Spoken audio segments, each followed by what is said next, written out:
Hey, and good morning, lovely audience on the other side of the screen. First of all, I would really like to apologize for the technical difficulties we were facing.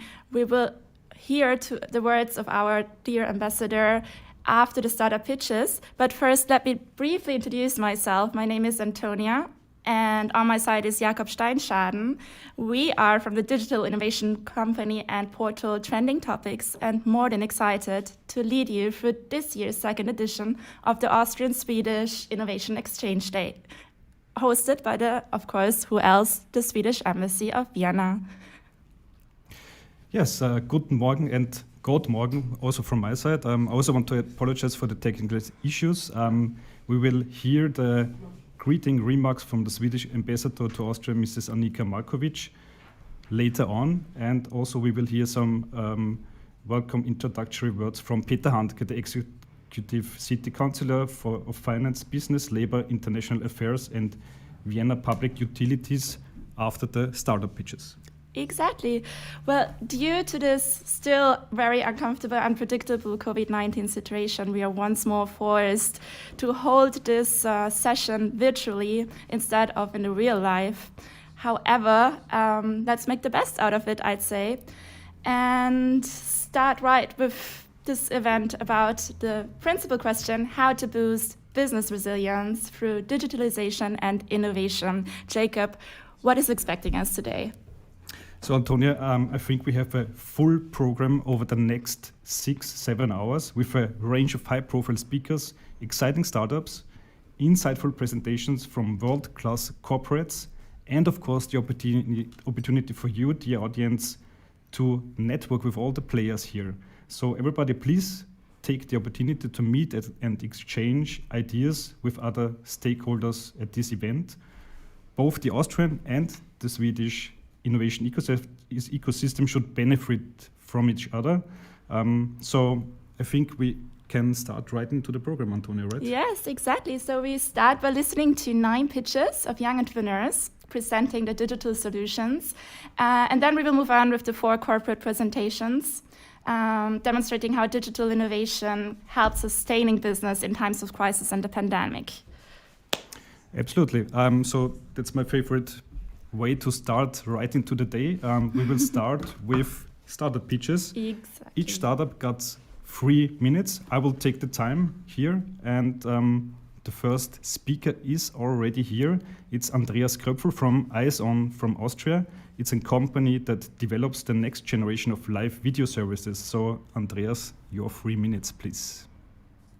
Welcome. I'm Andreas Kröpfel, CEO and founder of Eyes On, located in Graz, Austria. Millions of monthly video calls are powered by the Eyes On video API service. It enables web and mobile developers to embed real-time video communication into any applications or business workflows. Our unique selling proposition is a single interface approach. By the way, screencasting is not possible, but it's okay. I can explain it anyway. Developers can easily build a customized user interface for their video conferencing platform. Using our API, they can layer the conference in real time. These layers can combine live video with photos, presentation, animation, data, and additional video elements like IP cameras, drones, live TV feeds, virtual and augmented reality, and much more. All elements are synchronized directly in the call, so all participants see exactly the same content at the same time. So not like Zoom. Do you hear me? Hopefully. Yes, thanks. Our approach is used in applications where situational awareness is key. This includes financial contracting, medical procedures, public safety operations, gaming, simulation, maintenance and support application, interactive TV streaming, broadcasting, webinars, and town hall meetings like we do right now, but only with Eyes On, it's a little bit different. So why do NTT Data US hospital chain UMMS, 2 times bigger than Charité in Berlin, choose Eyes On and our customers from Eyes On? Because they need a deep integration, a white labeled integration in their CRM system software for high scaling business application. With the reasons, we have a very simple interface with a low coding approach. We're mobile optimized, including web application and apps, with a very, very stable technology, always low bandwidth, always low CPU usage. We are cloud agnostic and on premise. You can host it on your company but you can choose your cloud and your cloud location for the country configuration and security infrastructure. And we can provide real-time data injections, also including AI-based analytics and AR-based informations. So this is my very short summary. I don't see a clock, but I guess it would be nearly 2 to 3 minutes, hopefully. Perfect. So yes, you're very well in time. Thank you, Andreas Kröpfe. May I now ask Iman Vakili from Sansept on the virtual stage. Sansept develops 4D radar sensors for mining safety and monitoring applications. Iman, are you here? Yes, hi. Perfect. You hear me? The floor is yours. Okay. 3 minutes starting now. Let's go. So, hope you see my screen now. My name is Iman Vakili, CEO and founder of Sansept. We are a startup company based in Stockholm, and we build 4D radars. In 2019, more than 23,000 fatal accidents happened on the European roads. And it's not just automotive. The situation can be much worse in mining or constructions because we have really large equipments and a small error can cause dramatic accidents. One way to solve this problem is to fully remove the human error by going towards autonomous systems. But we know that takes time. So meanwhile, we see new regulations, for instance, like GSR in Europe, that makes new cars comply with safety regulations to protect road users. OEMs are completely aware of this and are working hard with sensor suppliers to address these issues. The most common solution is to use vision-based sensors like cameras and LiDARs. These sensors work perfectly in good visibility conditions, but work poorly in bad visibility like foggy or rainy conditions. The only sensor that can work in adverse conditions, adverse weather or lighting condition, is a radar sensor. The first type of radar is a 3D radar. This radar, 3D stands for detecting objects in 2D space and finding their velocity from Doppler frequency. So this radar is limited in detecting objects in one plane and usually with poor resolution, which cannot be used for advanced applications like autonomous driving. The other type of radar that we see more nowadays is 4D single lobe radar. This radar can detect objects in 3D space, but since it's looking at everything at once, it has a limitation in detecting small objects like humans in the vicinity of large objects like trucks, which is quite important for going towards autonomous driving. The other type of sensor, which is 4D scanning radar, is a radar that can scan the environment and it can see if there is a truck or if there is a human, it can detect a human with really high accuracy. And this is exactly what we build at Sansept and we have a patent on. Our radar works in all weather, all lighting conditions, and we have our technology is based on a proprietary hardware and novel software that enables this 4D dense point cloud and reliable object detection. So we are focusing on industrial OEMs. We are working with mining OEMs that we are installing our radars in, integrating them into mining vehicles, and we are testing them in underground environments. We're also working with trucking solution providers that we integrate our radar for ADAS application at the moment and in the future, hopefully for autonomous driving. Apart from this, we have initial discussions with forestry and agriculture OEMs to address advanced applications. So these are the things that we are working on now, but our radar has the ability of addressing other markets. Time is up. Well. And that was my presentation. Thank you so much for listening. Great. Thanks a lot, Iman, for this awesome presentation. And we will jump right to the next presentation. Nico Teringel from Danube Dynamics is waiting for the presentation. Danube Dynamics provides self-optimizing AI systems at the edge for industrial applications. So, Nico, are you ready? He's not in the chat. He's not in the session. All right. Okay. So Nico is not in the session. Let's jump ask over. him to send something in chat if he is. But Nico, are you in the? If you're here, could you send something in the chat? Okay, I think. So let's move to the next pitch, right? Maybe Nico will join us afterwards. So Karin Ebbinghaus from the Swedish startup Elon Road, which develops high-tech electronic road concepts. The stage is yours. Your 3 minutes start now. I guess it's not a true digital meeting if I don't ask if you can see my presentation. It's on. It's on. Perfect. Thank you so much. My name is Karin Ebbinghaus. I'm from Elon Road, and we are what we called electricity on road, and has developed a new kind of charging infrastructure which is connected, but can also charge any kind of EV while they are driving as well as standing still. And we all know, especially during the last days, that we really need to decrease our dependency upon the fossil fuel industry and turning into renewables.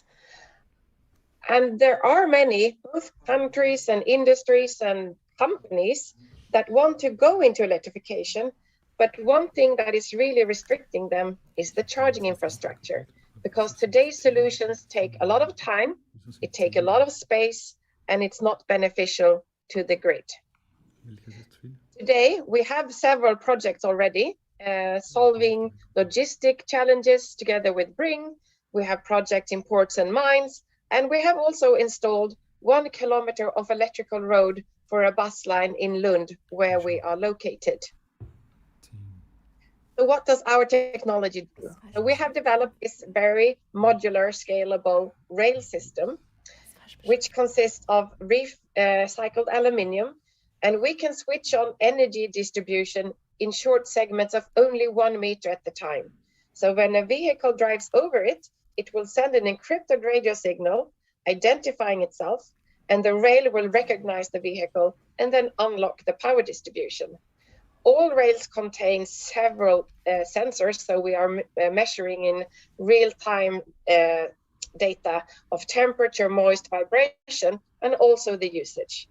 Because we power so short segments, we can identify the vehicle that has used the power and easily send a bill afterwards. We also communicate with the state of charge for the battery of each individual vehicle, so it's easy for us to see, okay, how much power do we have available at the grid at each given moment, and then distribute it to the different users in the systems. On the vehicle side, we need to today we retrofit, but hopefully in the future we can have some automotive actors doing this as an integrated part, because we have a conductive solution. That's why, because we want to transfer high effects, that's why we need the contact.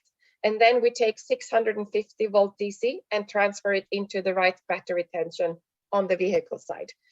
And the purpose of our solution is really to give accessible and easy charging, so we can reduce the dependency on battery and reduce them, because that will have a huge environmental impact.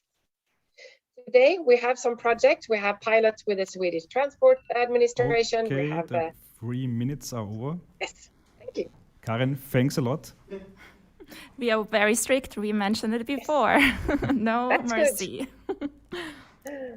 Now, the next Swedish startup is waiting. Johannes Holmberg from Kaleo Industrial Intelligence. He will present AI-based optimization method for complex processes. Johannes, are you ready? I'm ready. Do you hear me? Yes. We can hear you. We can also see your presentation. So your 3 minutes start now. Perfect. Sorry. So hello, everyone. My name is Johannes Holmberg, and I would like to tell you about how Kaleo can save the world. We all know that the world is in crisis. We don't reach the climate goals. The will is there, but humanity is running out of options to prevent the destructive impact on the planet. According to where we are today, mankind's intelligence is insufficient to save us. New technology could help us, but relying on pure artificial intelligence is not the solution. It has proven to work poorly in this area. We have developed a unique way of creating digital twins based on a hybrid of artificial intelligence and traditional physics modeling. The result is a more accurate model that can be both manual adjusted and automatically updated. We have named the solution Kaleo Optimize. Kaleo Optimize is capable of real-time optimization, which is the key to a more efficient and sustainable industry. The optimization technique is impressively fast and scalable up to millions of parameters. The patent's hybrid modeling solution that Kaleo offers are unique on the market. Today, our solutions are developed by our Kaleo Deep Tech research team and implemented and licensed through our close strategical partners. This year, we are launching, together with Sweco, a new AI smart water platform. We have also started the development together with actors in the energy industry, a new platform called Smart Energy. And within our Smart Future Lab, we are constantly expanding our patent portfolio in new business areas in order to always be in the lead. This is a sample of the variety of customers we have successfully been working with. Kaleo Optimize has proven that it's possible to reduce the need of fossil fuel within pulp and paper industry with up to 90%. We have increased the model accuracy within hydropower so it can be used for optimization of the production. By using our hybrid modeling solution within mining, we have created the first model ever that is able to simulate the complex flotation process with accurate results. And together with our partner Sweco, we have created a product that optimizes the flow in wastewater systems and eliminate overflows due to heavy rainfalls. Thank you all for listening.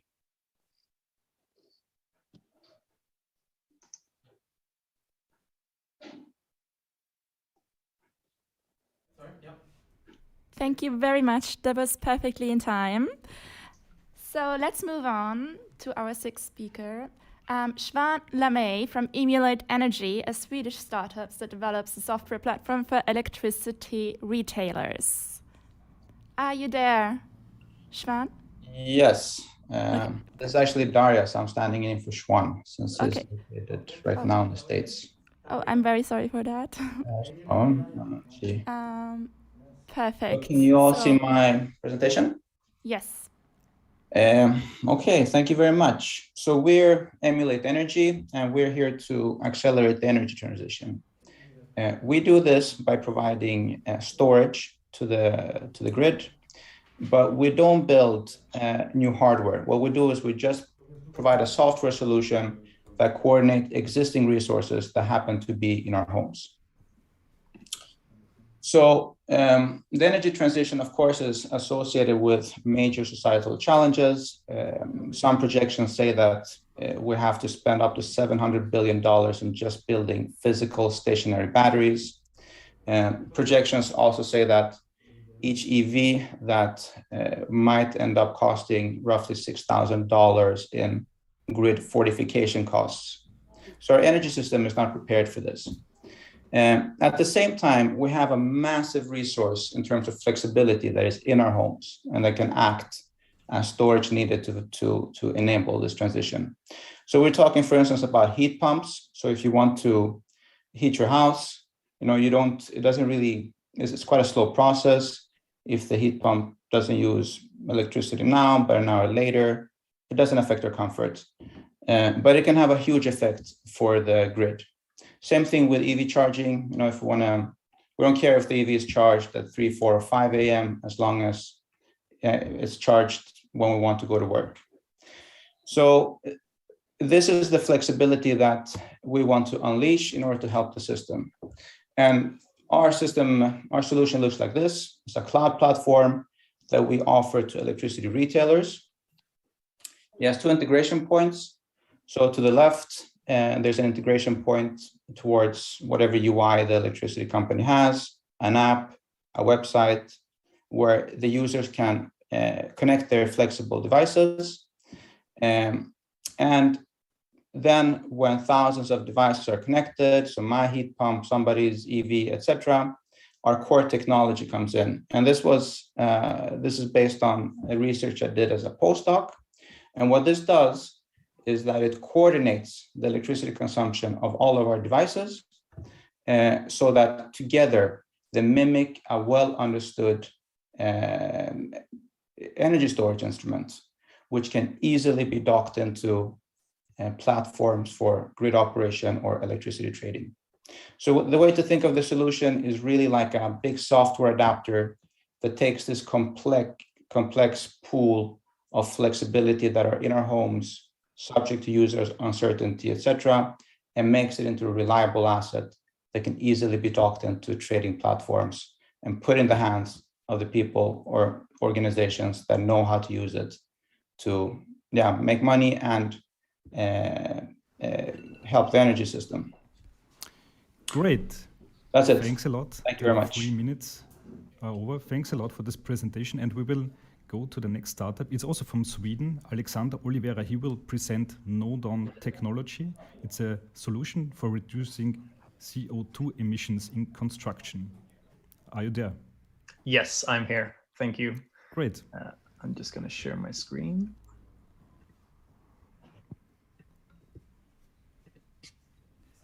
Okay, we can see the presentation. So your 3 minutes start now. Okay, great. Hi, everybody. Happy to be here. My name is Alex. I'm the CEO and co-founder of Nodom, and we're building an AI climate optimization tool for construction projects.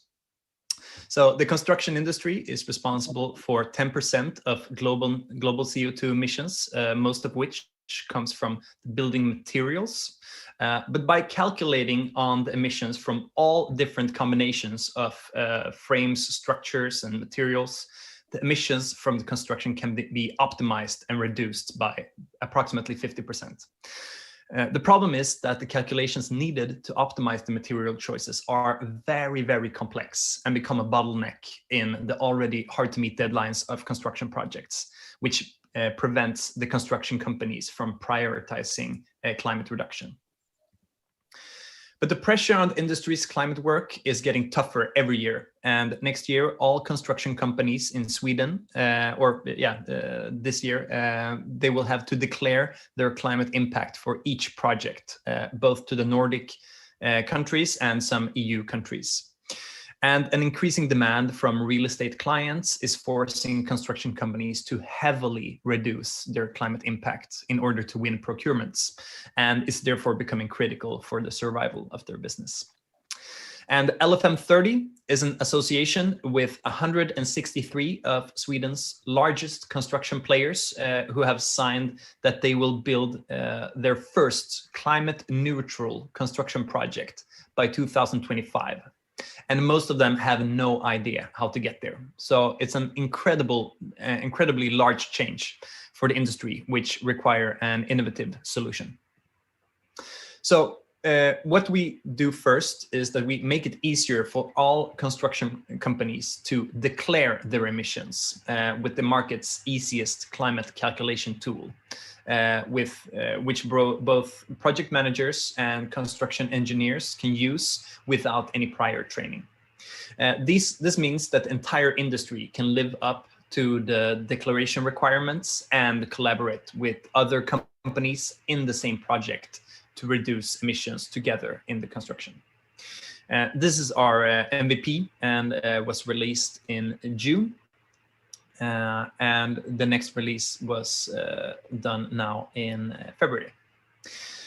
So these declarations open up enormous amounts of data that before wasn't available from the entire industry, which means that we can track which choices in the process have led to higher or lower climate impact in relation to cost and production time. So this data is later entered into our machine learning module, which learns from the declarations and recommends how to achieve project criteria with the lowest possible emissions by producing climate-friendly building materials that suit the design to be built. Perfect. All right, thank you very much, Mr. Oliveira. Thank you. Now I'm calling Dr. Erik Zhang, founder and CEO of Fibre Tech from Sweden, which develops natural materials for a sustainable future. Erik, are you there? Thank you. Perfect. Yes, I'm here. Can you hear me? Yes, we do hear and see you. Thank you for the introduction and the pleasure to be here. And thank you for the invitation as well. So my name is Erik Zhang. I'm the founder and CEO of Fibre Tech in Sweden. And today we're going to talk about plastic from wood fibers from forest. So as we all know, there's 350 million tons fossil-based plastic on global scale, and only 1% of them are from bio-based resources. And that's the challenge we're going to address. And how we do that, we think forest is a very good resources as a biomaterial. So basically our solution, our invention would be to modify these wood fibers to our more plastic-like materials.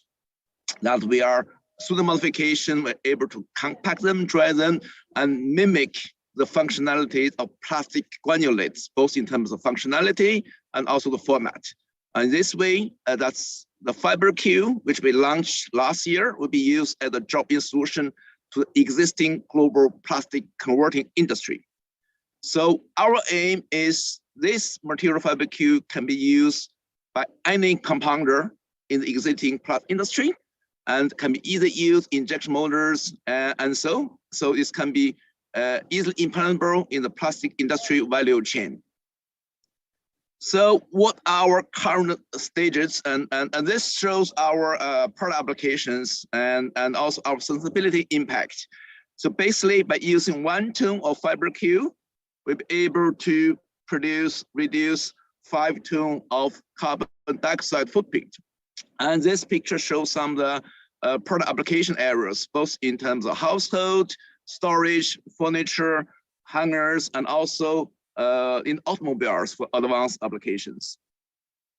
And what stage are we in now? We are scaling up, both in terms of production, also in terms of sales, which means that we are looking for on the process produce this in our industrial scale. And also we have quite many ongoing trials with customers downstream in the industrial plus industry value chain.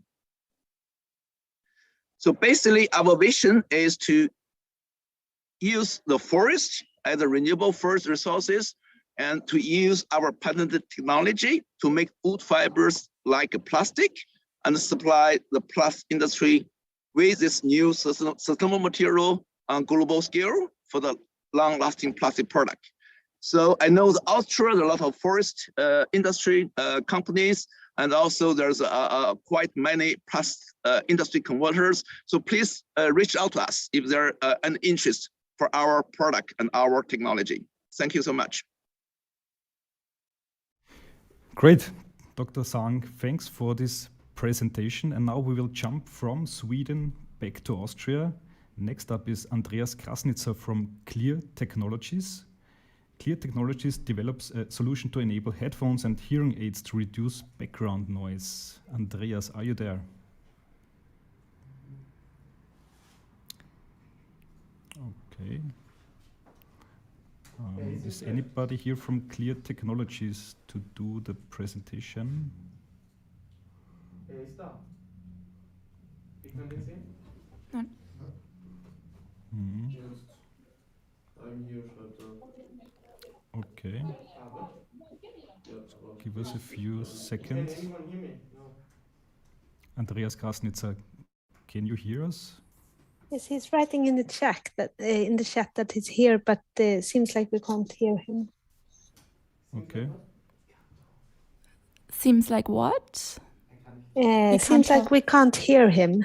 He's writing that he's here, but wonders if we can hear him. So. Okay, so then we will give him a few more moments to. We do have some extra amount of time because I think Nico Terringel from Danube Dynamics is not in the chat or anywhere in this session. You hear me now? Perfect. Here you are. Finally. Welcome.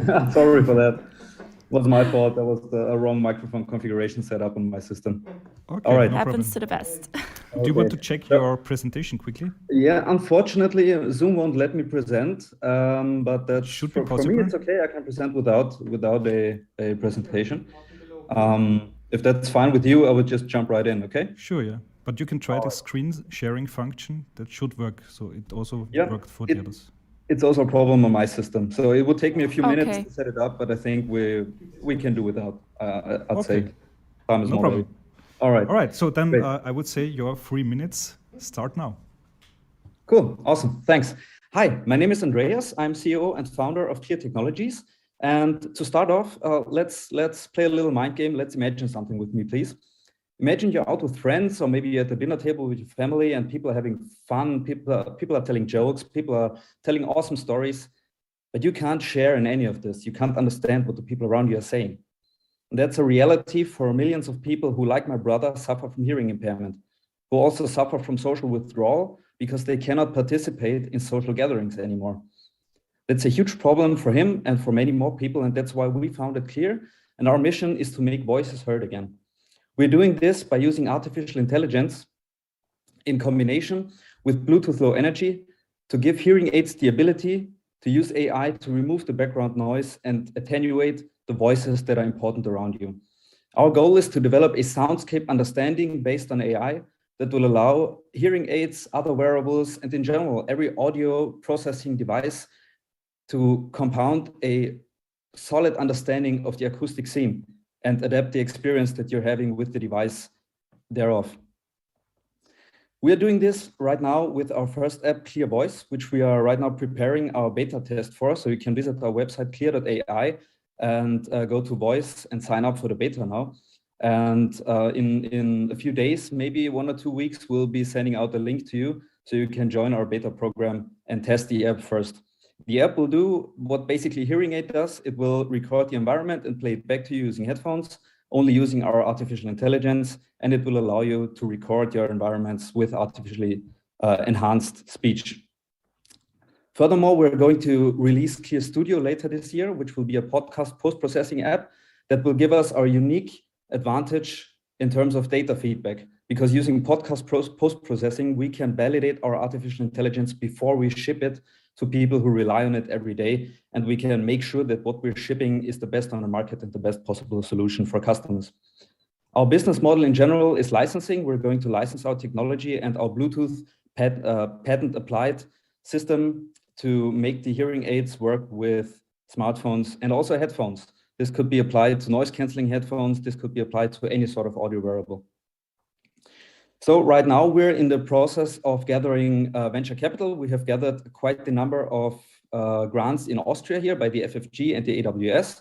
We are right now 3 people, me, my assistant, and a software developer, and we are also hiring 2 to 3 more software developers this year. So please, for more information, visit our homepage, sign up for the beta for Clear Voice, or get in touch with me. My contact details are on the homepage as well. Thank you very much, and looking forward to other presentations. Great, Andreas. Thanks a lot for this presentation. So now we have seen all the startups that are presenting today. I think these are very exciting startups from Austria as well as from Sweden. Maybe we've seen the next unicorn from Europe, hopefully. Now we will see, as promised, the welcoming remarks of the Swedish ambassador to Austria, Mrs. Annika Markovic, and then we will see the introductory words of Peter Hanke from the city of Vienna. I think now we can start the videos. Dear friends and partners, it's indeed a great pleasure to welcome you today to the second edition of the Austrian-Swedish Innovation Exchange. I'm standing here. Okay, sorry, I see that we still have some troubles with the audio. Maybe we can check this and come back with the videos later. We will inform you about that. So yeah, I would say let's dive right into the corporate pitches and continue with the program.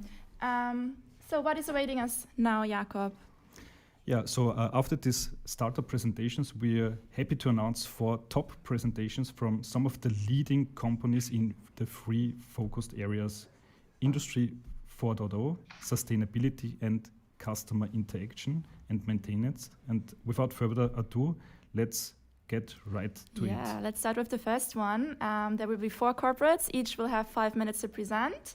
AVL, of the industry automotive. May I ask Alexander Ulz on this virtual stage? He is Business Development Manager for Startup Initiative at AVL, which is the world's largest independent company for development, simulation, and testing of powertrain systems.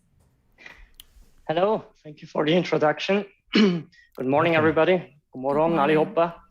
Yes, I am from AVL's Creators Expedition, which is a global program for startups and open innovation.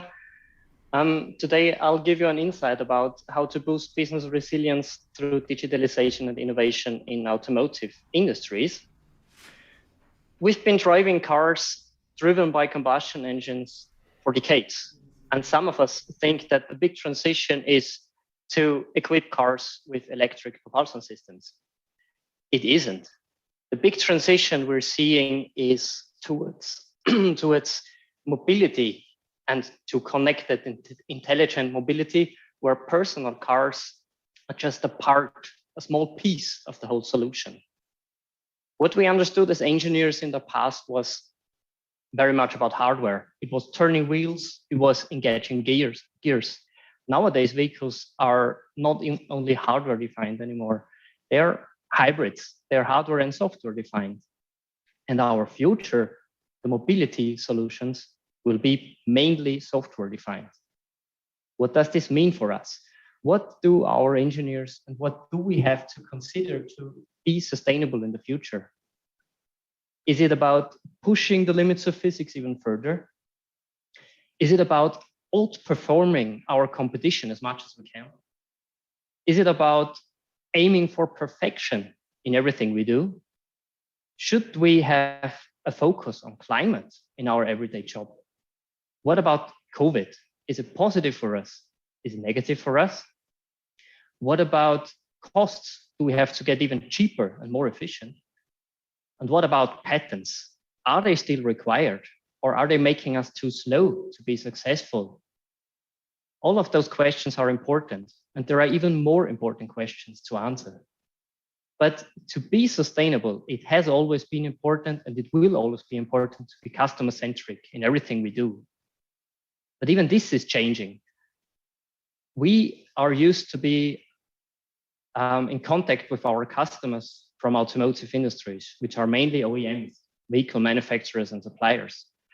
Our business was hardware driven, and we were very good at that, understanding it in every detail. And so we could do a lot of inside out thinking, bringing solutions to the market which were wanted by our customers. And we very well managed to sell our engineering competence. Now we are facing ecosystems rather than customer-supplier relations in the past. We see a field of a variety of customers, suppliers, partners, competitors, and these relations could change from day to day. So we are in a situation where we have to manage an ecosystem, and there are new players coming in from other industries like IT, software, electronics. We're moving into a world of data-driven business and scaling business models. And what we have to do to keep up the pace is we have to focus on outside-in thinking and rather sell values than engineering. A few concrete actions to this. What are we doing here to be successful in the future as well? Our core has always been the excellence and the know-how of our engineers. But there's a vast amount of data and processes that we have collected through the decades. So we have to be intelligently using this by AI, by ML, by partnering with software corporates and partners. We have to be lean and agile, and we have to strengthen our mindsets in those fields and continuously improve our processes every day. And most importantly, we are betting high on open innovation. We're partnering up with startups, with corporates, and cross-domain collaboration is key for us to keep our focus open and to widen our views to together shape the future and understand what's required. I want to end with a quote here. Good ideas may not want to be free, but they do want to connect, fuse, and recombine. They want to reinvent themselves by crossing conceptual borders. They want to complete each other as much as they want to compete. And this is what we see as key to be sustainable and successful in the future as well. Thank you very much for your attention. I'm really looking forward to spending an inspiring innovation day with you. Alexander Oltz, thank you very much for this presentation of AVL. And it's also very interesting to see today how you are working together with startups. But that will be for the next session. Now we will jump to the next corporate presentation. It's from Infineon Technologies Austria. I don't think I have to explain what they are doing. They are a world leader in developing and manufacturing semiconductor solutions. And the person that is pitching is Markus Kleinfercher, the Innovation Program Manager. Markus, are you there? Yes, I'm here. Thank you very much. Good morning. Awesome. Great. Good morning. I don't have actually prepared some slides, so I'm just gonna speak to you all openly and freely here. Yes, as I said, good morning. My name is Markus Kleinfercher. I work for Infineon in Austria in the Department of Innovation and Funding Management, located here in Vienna at the Technical University. I'm very excited and very honored again to be here, part of this exceptional innovation exchange between Sweden and Austria, and I'm very eager to hear what today's message of boosting business resilience by digital innovation will hold for us. At Infineon, as we've heard, we create semiconductors that make life easier, safer, and greener, but we also promote digitization, digital transformation, and innovation. And having recently established a new position of digital transformation officer at Infineon, this underlines our approach to those key areas, additional to countless innovation and funding management positions here at Infineon and globally. Of course, topics of digital innovation go far beyond today's available timeframe, and I would love to tell you about Infineon's approach on how we are boosting our businesses in all kinds of aspects. But today I want to scratch on the surface of one particular key area that is very close to me. This is the Infineon Startup Co-Innovation Program. And yeah, you might want to ask yourself, why is it important for us to work with startups? Startups are of relevance due to many aspects. For example, new innovative ideas, accelerating innovation, identifying new areas and use cases, which is very important for us. This requires new thinking in what to do and how to do it. Startups in a way can help corporates to connect the real to the digital world in a way. We are experts in semiconductors, and the startups bring along the thinking of how to bring value to the market. So there is a multitude of reasons and aspects to show why startups and corporates fit so well. Next questions we might want to ask ourselves is, what do startups get out of working with corporates? When it comes to overcoming hurdles in realizing great ideas, we as corporates know best how to solve problems with our products. For example, semiconductors in this way, or microcontrollers and so on. Therefore, we can help accelerating time to market for startups so they can focus on the right things while we contribute with what we can do best, which is problem solving. This creates this kind of co-learning, win-win environment. And yeah, third question we might want to ask ourselves is, what are concrete benefits of working with corporates, especially for startups? When we think about collaboration, Infineon also wants to present itself as a problem-solving and innovative company, where more and more on the solution side. And one example would be initiatives like summer schools, winter schools, innovation awards, makeathons, hackathons, and so on. You all know these kinds of stuffs. And we want to show the world that there are great startups and individuals out there by giving them a stage to present themselves, such as we are doing it today. Working together jointly on new solutions, and we want to show that what can be achieved with our products and solutions. So these are very intriguing aspects for us.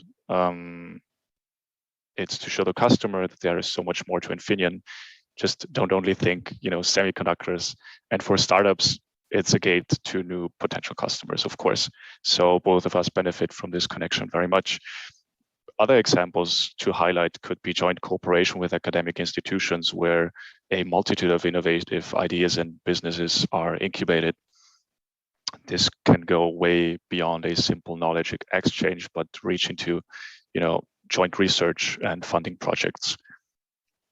We're looking here at, all types of technologies like quantum computing, AI, robotic systems, embedded solutions, big data, IoT, and many more. But I think this would go much or way beyond today's time frame. So as you can see, it is the joint spirit that makes things work. Together, we make things happen. Digital innovation and collaboration is key to enrich our economic and community life in a big way. And we have a need for speed. We want to grow fast into new markets. We want to leverage our new unique capabilities. And therefore, I'm excited not only to meet interesting startups from Sweden and Austria, but also to dive into exciting discussions and keynotes. And thanks to the Swedish Embassy for organizing all of this. And I'm wishing you a very fruitful day. Thank you very much. Thank you, Marcus. So let's move on to the next corporate pitch by one of the global market leaders when it comes to solution within military defense and civil security, very important these days. Daniel Feld, Chief Digital Officer of Saab. Can you hear us, Mr. Feld? Absolutely, I can hear you Amazing. perfectly fine.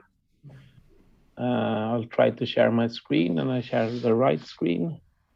Yes, just make it a little bigger, please. A little bigger. Okay. That's perfect. Perfect. So is it the right screen now? Yes. Yes, perfect. Thank you. I'm the Chief Digital Officer at Saab then, and I'm gonna give you a couple of examples how we handled the pandemic and what we learned out of it. So first of all, I want to start with this one. We are the security and defense company Saab. We are creating the Gripen fighter and the submarines and other civilian security systems as well as the maritime control systems at the top there. So we are not the company creating cars. Hopefully all of you know that, but we stopped doing that in 1995. So yeah, just so you know. Starting with the first example here. Before the pandemic, we had a couple of teams, a lot of teams actually, working in physical team rooms, having daily stand-ups physically in the room, physical coffee breaks, spontaneous on-site after work and stuff like that. So when the pandemic comes, what happened then? Yeah, we switched to virtual team room, of course. We continued with daily stand-ups, no problems. We had virtual coffee breaks and spontaneous on-site afterwards. Yeah, we'll see about that. But what we really did here was that before the pandemic, the developers and the teams at our sites were actually using digital tools sitting in the same physical rooms, because they're using chat tools to communicate even if they are in the same room, because it's better for them. They have the history of the chat history, they can copy paste stuff, they can do a lot of stuff. So they did this already before. The same with screen sharing, when they presenting a PowerPoint presentation or whatever, all of them were sitting at their own desk looking at the screen, so they can copy paste or they could do notes and stuff like that. So already before we had development tools already in place, so the developers actually sitting at their desk working with a colleague next to them, but using. Wir haben ein paar interessante Startups dabei, die wir uns anschauen können. Excuse me? Schwedische, die einen Partner in Österreich suchen. Excuse me? Is it a question? Oh. And when doing this, we could do exactly. Irgendwann komme ich da dran, dass ich das nicht. Is it anyone that should be muted, maybe? Anyone can mute? Du kannst sagen, bitte muten. Sorry, yeah. The audience, please mute yourself during the presentation. Yeah. Somebody has turned off. Yeah, I'm continue. Yeah, and doing this in a virtual world, that's not the tool thing. because it's very easy going from doing this physically to doing it in Teams. Daily stand-ups as well. We did that online already before. We continue to do it online. The spontaneous coffee breaks, of course, that's quite important stuff of the work. Actually, that's when you connect and really learn to know your colleagues. In the virtual world, that we started that in the beginning, but it didn't really work. Actually, that was the bad thing with it, I would say. And afterwards, of course, we didn't do that at all. But this isn't a tool thing for us. For us is because this is, you can see that this is sort of the same. The thing for us is that we are working in a security and defense environment. We are really keen on the cybersecurity. So when moving out of the physical team room, working from home, we had to do a lot of work securing that connection to each and everyone's home. That was the thing we were working on during the pandemic. And also that we have defense classified material. It needs to be really clear what's defense classified and not. So working with defense classified material need to be done at work, not at home. So we actually increased the productivity with sort of 30% during the pandemic, because you could sit at home, you being more productive, not getting disturbed by your colleagues. So this is the thing that worked at Saab. And after the pandemic, this is not for the whole Saab, it's a good example. After the pandemic, we are now trying to move this into the whole business, so we can using those digital tools, whether you sit at the work or at home. So that was the first example. And the second and last example is, you can see the Gripen fighter we're so proud of.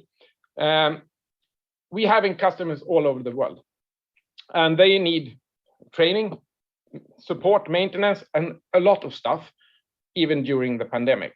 But it's really hard for my colleagues to travel there, so we need to do it in other ways. And we are sort of proud of this. We started doing this using a remote guidance tool, using augmented reality, so it actually seems like we're sitting in the same room, helping each other as if you were at the same place. We used a startup here that's called XM Reality that helped us to not implement the tools, also setting it up in a secure communication way, because security is the main thing for us, I would say. And this is a really good example of what the pandemic helped us with, because we're gonna continue with this after the pandemic, because this is a sustainable solution, not traveling thousands of kilometers to the other side of the earth, helping customers. We can do this in a sustainable way and a much more cost-effective way, and also we can help the customers much faster and do not have to travel around the world. So this is just two examples where the pandemic actually helped us in the transition. Now we're gonna do this, taking this further on in the company. So yeah, thank you from me.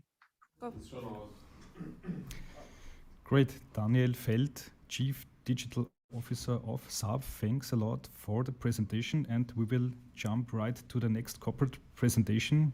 It's from Stora Enso, and the person presenting is Martin Schagerl, the head of automation. Martin, are you there? I am here. Can you understand me? Yes, perfect. Yes. We can also see your presentation, so please take the stage. Share my screen. I don't think that this is yet there. So we just need we see the window of your display home screen. Can you see my slide now? Yes. Yes. Perfect. Okay. Very good. Hello, please everyone. Take the stage. My name is Martin Schagerl. I'm the head of automation at Stora Enso Wood Products, and I'm happy to share a business case or a business example on how we have been utilizing digital innovations for sustaining the business during this pandemic and crisis situation. Let me first of all start with this one here. So basically the foundation of our business opportunities are the global megatrends. So they are actually driving the demand for renewable materials.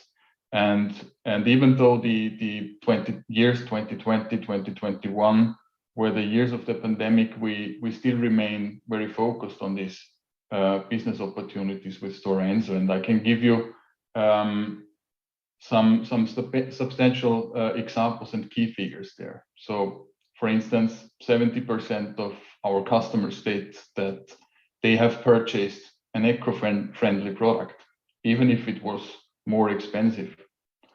Almost as many have avoided a particular product or brand for environmental reasons. We see a growing demand, for instance, on packaged food.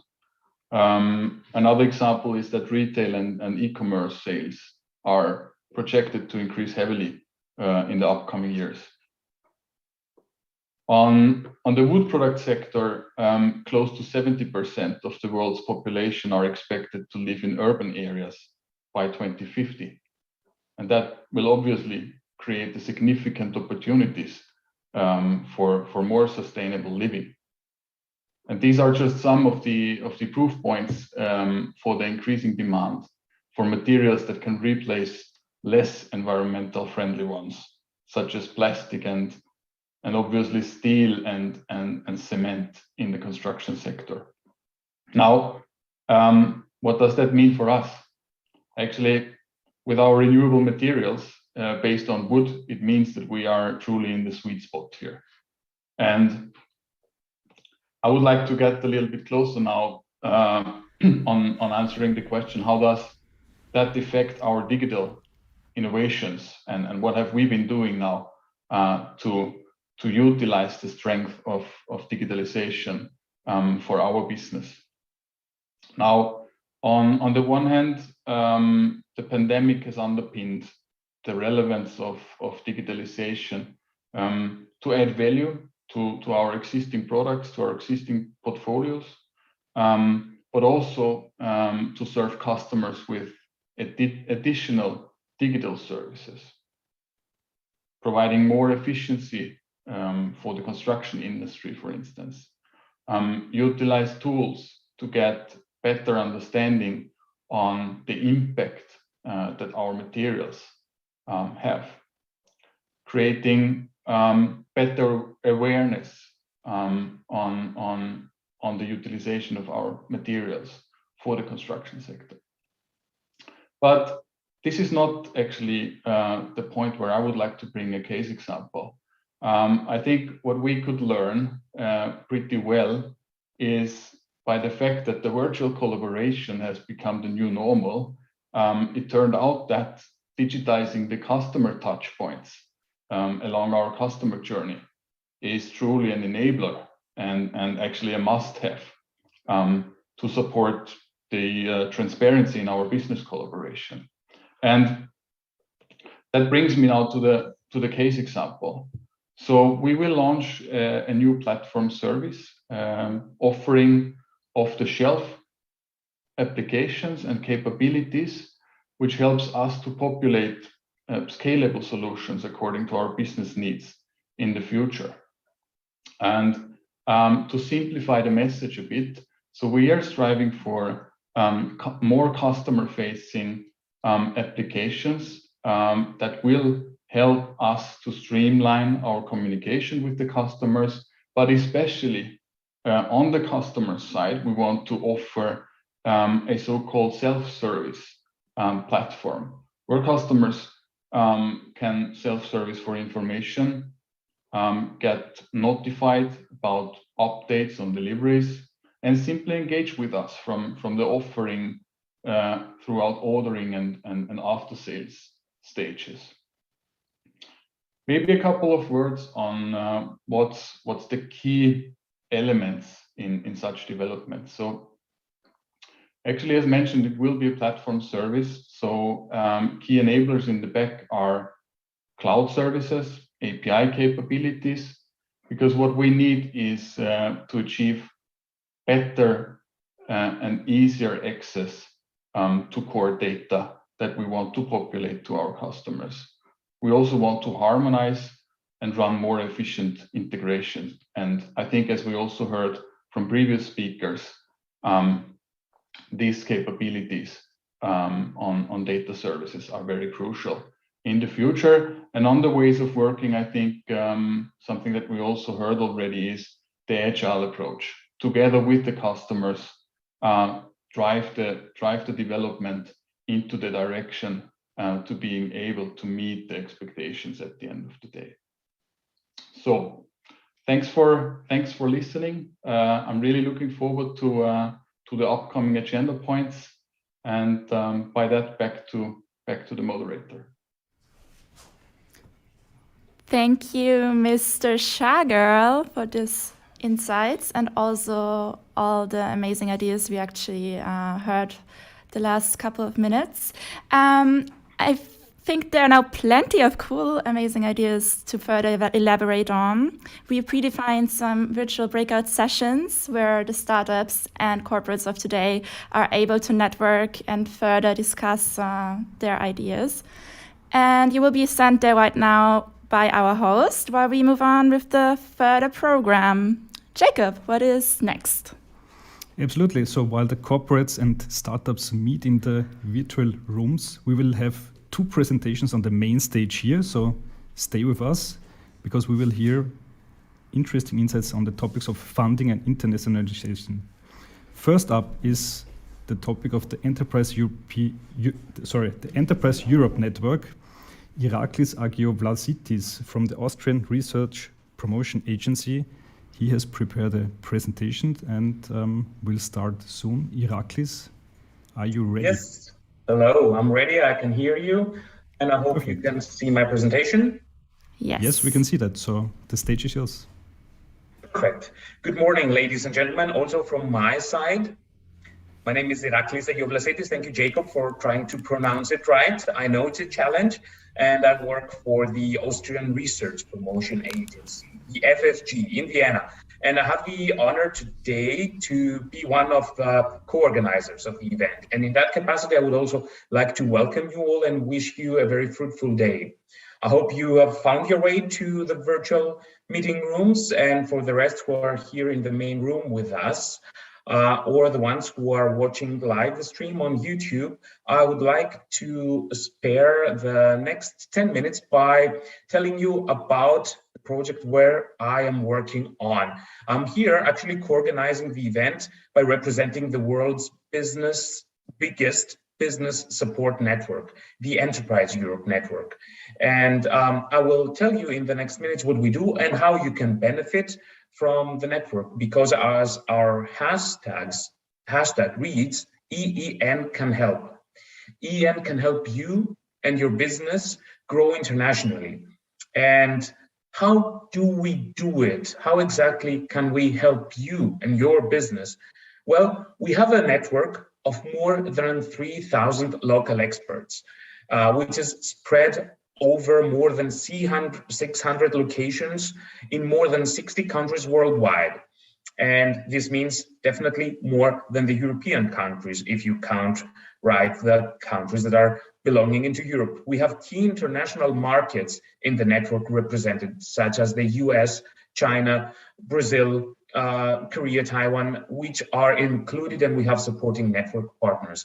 But what I would like to establish here at that point is that the Enterprise Europe Network is not a network of enterprises, but it is a network of innovation agencies like the FFG in Austria or Vinnova in Sweden, regional development agencies like the Swedish Agency for Economic and Regional Growth, Tillväxtverket, who is also joining us today, chambers of commerce, and other business organizations, business support organizations who have strong foundations and connections to the market in each region and can help bring you and your business to the right person in the right region. So what we do actually is that we bring you through our network to the right person that you can speak to. We combine international business expertise with local knowledge. Who are the corporates or the experts or the companies which are working in niche markets in these 60 countries?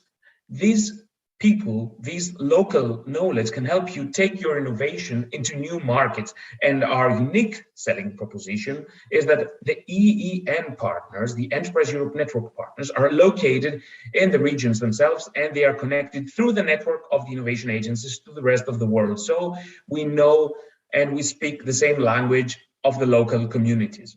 This means that we are also able, through our network, to access actually the right people and bring you to speak with them in order to develop your technology further, to create a common research project, to finalize your research project, or to commercialize your IP, to build a network of service providers in another country, let's say, or just to distribute your product in another region. And our services are free of charge because we are a network partly co-funded by the European Commission. We are at the heart of the European Union's growth and job strategy, at the heart of the EU's industrial and SME strategies. And we have many years of experience. We have built significant expertise and strong connections since our launch in 2008. And we have a funding of more than 200 million euros in order to leverage the output of this investment with business growth that has at least a 10 times return of investment in the companies. And we managed to achieve it with measurable results through partnership agreements that we initiate with our portfolio of services. So let's see concretely, how can I help you or my colleagues in the other regions, in Vienna, in Syria, in other countries, in Stockholm, or across the world? How do we complement the services that our host organizations are already providing? Let's say the FFG is a host organization providing funding directly for companies, research organizations. And what we do is actually we bring additional advice or partnering services for you. Our services are can be described in 3 pillars: partnership, international partnership services. We have a huge European database of business and technology opportunities. Through this database, our experts help you, your business, SMEs, forge new international partnership. Who are you looking for? Who are you? Who is the ideal candidate for you? You can also look yourself in this technology database, and I will get with a very concrete example in the next few minutes on that. But we also organize fast and effective matchmaking and brokerage events at international conferences to save time and money. We do it in different constellations and in different frameworks at different events, like last week near the Mobile World Congress, or today's event is an example of how we are providing cooperation and collaboration opportunities. And I hope you are right now speaking to ideal partners in the breakout sessions. And we also do tailor-made company missions to lead to specific sectorial partnerships. We also provide advisory support to SMEs with growth ambitions, so we can help you by finding the right answers to EU legislation or standards. We can provide you with market intelligence, IPR expertise and guidance.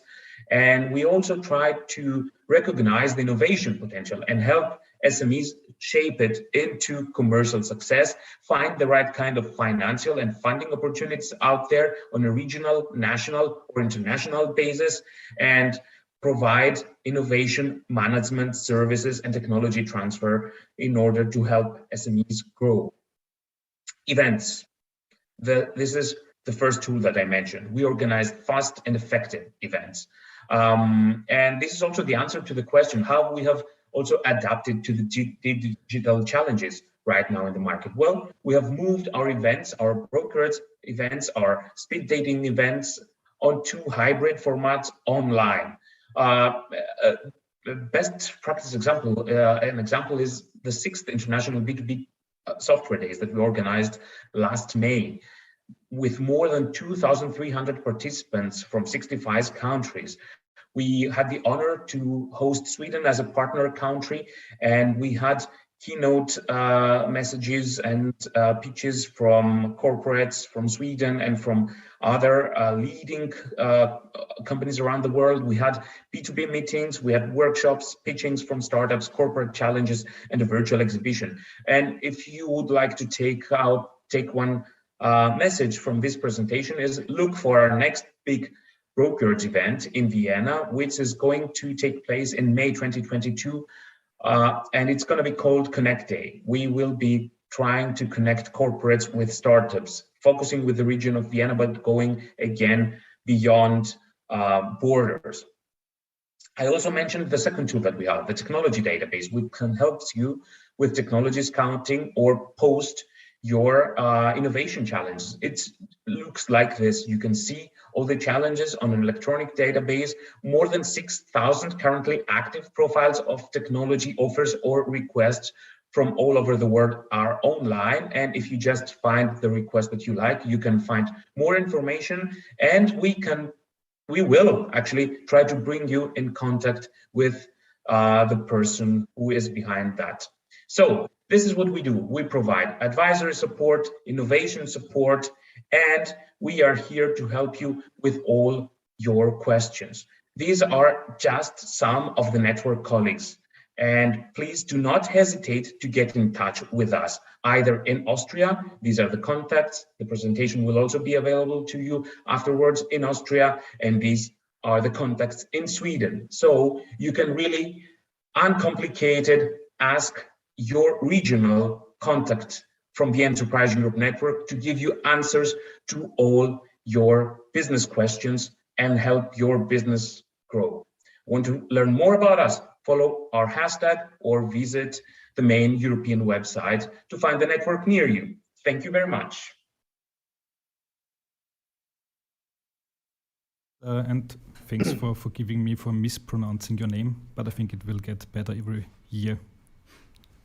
And I would say let's just move right on to the next presentation by Magister Johanna Scheck, also from the Austrian Research Promotion Agency, FFG, and Dr. Peter Lindberg from the Swedish Innovation Agency, Vinnova, about Eureka Eurostars, funding for bilateral cooperations.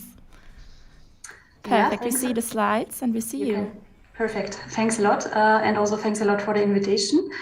I'm very glad that we have the possibility to inform you now about complementary services to the EEN, which were just presented by my dear colleague, Irakli. I'm also from the Austrian Research Promotion Agency, and I'm here together with my colleague Peter Lindberg from Vienna in Sweden, from Vinnova in Sweden, sorry.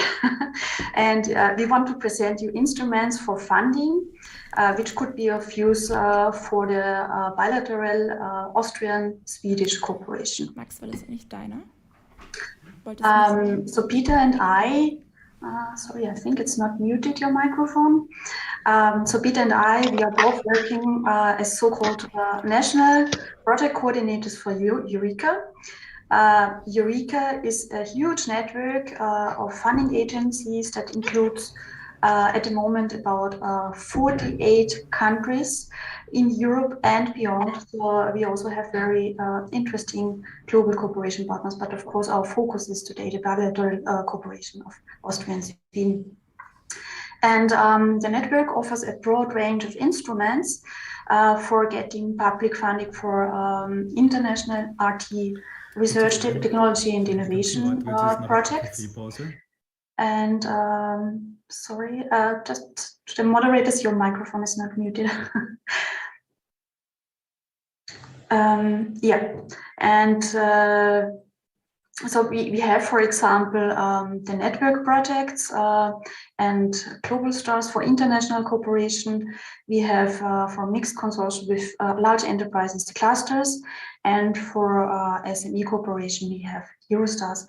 And today we want to give you a brief overview of two instruments, which are Eurostars and clusters, as Austria and Sweden are very active in those projects, so they would ideally fit for the bilateral cooperation purposes.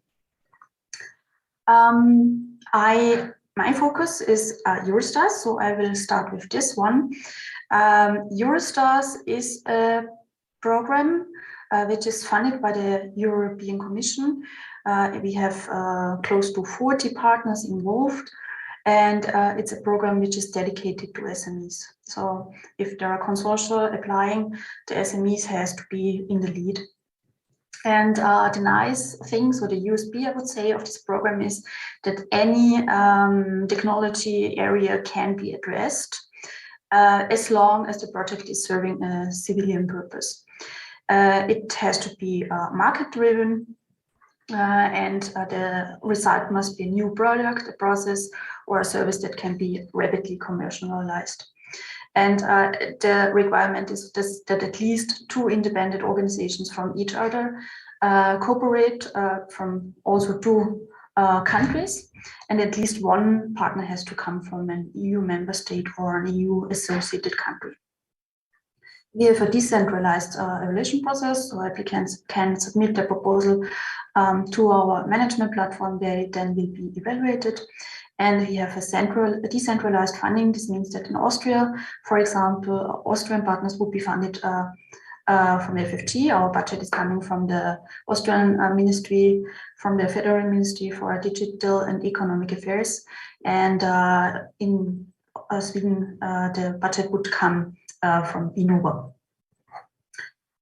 We have a deadline for this program, which is very close. So I would not recommend if a project should be developed to start now, because the next one is at the 24th of March, so that would not be realistic. But in autumn, there will be also another one on 15th of September. So basically, we are having 2 cutoffs. The call deadlines are called cutoffs per year. So these are the Eurostar countries. As you can see, almost whole Europe is covered. So maybe not the Balkan region is partly missing.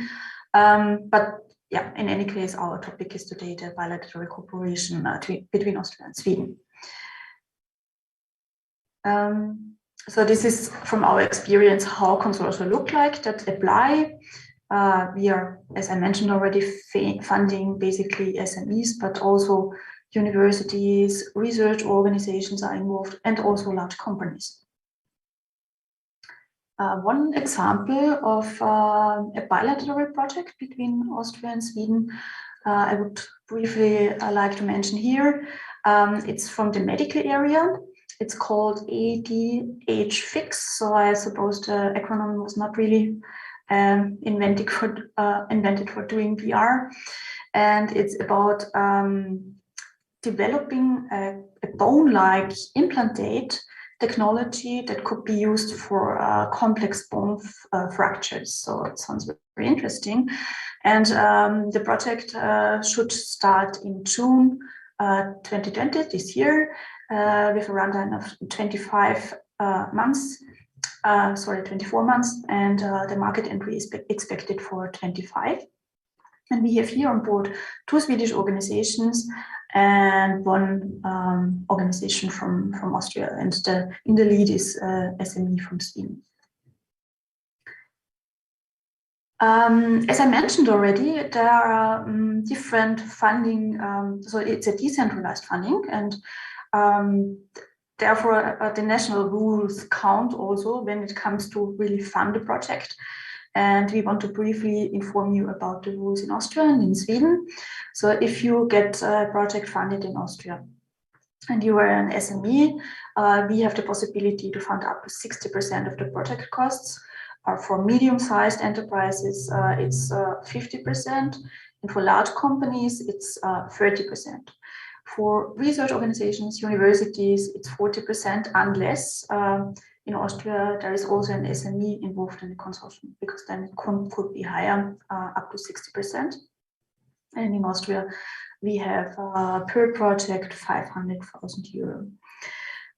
Yes, I would be very happy if you are really interested in this program, that you contact me directly. And I will now hand over to my colleague Peter, because then he can inform you about the Renewable rules and proceed with the rest of the presentation. So Peter, please. Thank you very much. And I will continue with the Swedish funding Vinnova covers up to 50% of the cost for the SMEs, 30% for the large companies, and 70% for universities and research institutes. And the maximum grant is 5 million Swedish kronor if an SME from Sweden participates in the consortium. Otherwise, it's 2 million Swedish kronor to the Swedish participants. And for more information on Eurostars, you can contact my colleague at Vinnova, Annie Lindmark, Program Manager for Eurostars, and she will be able to answer all your questions. Next slide, please. So now I'm going to tell you about another Eureka program, Eureka Cluster program. And what are the clusters? Well, they are large thematic communities and funding programs that include industry, experts, and corporates, like, for example, Bosch, Airbus, Telefonica, Rolls-Royce, and Philips, and many others. Cluster projects can be very large and cover the whole value chain, but they can also be smaller projects, so it's quite flexible. And here we have the opportunity to access national funding and to work alongside major industry players in close-to-market product collaboration that can meet your innovation objectives. Next, please. And here are the different Eureka clusters. Starting with XECS is the Eureka cluster for electronics, components, systems, and applications. And then we have Celtic Next, the cluster for ICT and telecommunications. Eurodia 2030 is the sustainable energy cluster. ITF4 is for software innovation. And then we have SMART for advanced manufacturing. And as you can see, you can obtain more information on the Eureka clusters, links to the clusters websites, and information on open calls on the Eureka website, eurekanetwork.org. Next. And here are the cluster calls that are open in 2022. Who can apply then? Well, small and medium-sized enterprises, large companies, universities, and research institutes in Europe and beyond that share the same goals and have national funding available for organization in cluster projects. At least 2 project participants from 2 countries is the minimum. And in a cluster project, you can apply for development of innovative products and services and processes in thematic areas that the clusters focus on. So these are thematic calls. Project duration can be up to 36 months. And here are some call deadlines. Eurodia 2030, this call is closed on the 18th of February, but there will open a new call for 2023. The SMART cluster has a deadline for full proposal 3rd of May. Celtic Next on the 14th of April for full proposal. XECS on the 27th of May, also for full proposal. And ITF4 will open a new call in November 2022. And then also all these clusters together have a joint sustainability call that is have a deadline on the 2nd of May for project outlines. And something that is common here is that in most cases, you must submit a project outline, a short sketch of your product idea before you can submit the full proposal. So this is usually a two-step procedure to apply to a cluster call. And you should always check the cluster's website for updated information, and also good idea to contact National Funding Agency to check national requirements. And this is, of course, FFG in Austria and Vinnova in Sweden. Next. Here is the funding information for Vinnova. You can apply for between 5 and 15 million Swedish kronor. That's approximately 0.48 million euros up to 1.44. SMEs, again, 50% of their costs, large companies 30%, and universities and research institutes 100%. There's also a rule of maximum 50% of the costs for the Swedish consortium. More information via links in the presentation to Vinnova's website and the Eureka Cluster's website. And the contact at Vinnova is Frederick Pilot, Program Manager, Industrial Technologies. Contact him for questions about the clusters and Vinnova funding. And you can also contact me, Peter Lindberg. Next. Yeah, thank you. I will now take over for the slide for Austria. So we also have specific funding rules for Austria. The maximum per project for clusters in Austria is 3 million per Austrian participant. For small enterprises, we have a funding rate of 60%. For medium-sized enterprises, 50% of the project costs. And for large companies, these are 50%. And it's a mixed funding, so between grant and loan. And also here, you can get more information on the FFT website and on the cluster website. So there are links in this presentation where you can get directly the information. And at FFT, the contact is my colleague Michael Walch, who, yeah, in case you have more questions, please contact him. So then we will finalize with an example of Austrian-Swedish collaboration in the cluster projects. And first, overall, we have actually 6 projects ongoing between Austria and Sweden in 3 of the different Eureka clusters. 3 projects in ITEA, 2 in Celtic Next, and 1 project in the Smart cluster. And this specific example, 6G for Connected Sky, aims at solutions to enable reliable and robust connectivity for aerial and ground users via flexible and adaptive network architecture, adapting multiple technologies such as satellite and direct air-to-ground communication. And the 6G Sky project started in January 2022 and will run until December 2024. And the total budget of 9 million euros. And countries participating is Germany, Austria, Hungary, and Sweden. And it's Airbus Defence and Space in Germany that is the overall project coordinator. So next slide.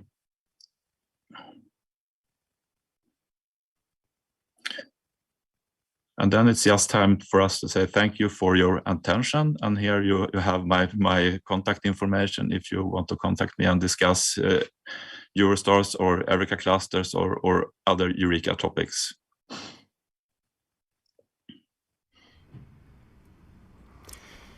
Great. Thanks a lot to Johanna Scheck and Peter Lindberg for this presentation. Thanks a lot. So that have been the first sessions of the Austrian-Swedish Innovation Exchange Day. We have seen exciting startup pitches, great corporate presentations, and a lot of insights into funding in Sweden and Austria. And now I think it's time for a coffee break, right? Yes, I would say we already have our coffee here. So we'll see you later at 11:35. Yeah, so we'll be back here in approximately 15 minutes, and then we will go on with the program today. Thanks.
Most of the money comes from the private sector, and around 1/4 is public funding. Some argue that the long, cold winter season in Sweden encourages would-be innovators to stay indoors and hone their skills and develop their ideas. If that's true, the Swedish spirit of innovation may just be a force of nature. When more industries are looking for green alternatives, the Swedish focus on sustainability is a competitive advantage.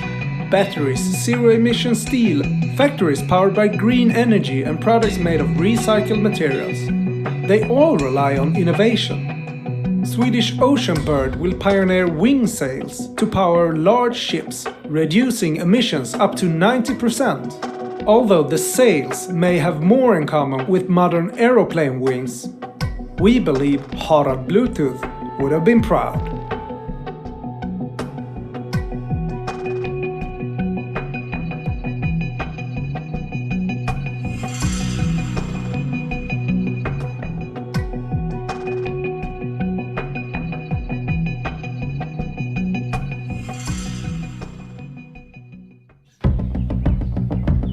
Believe it or not, the sustainability shift is on.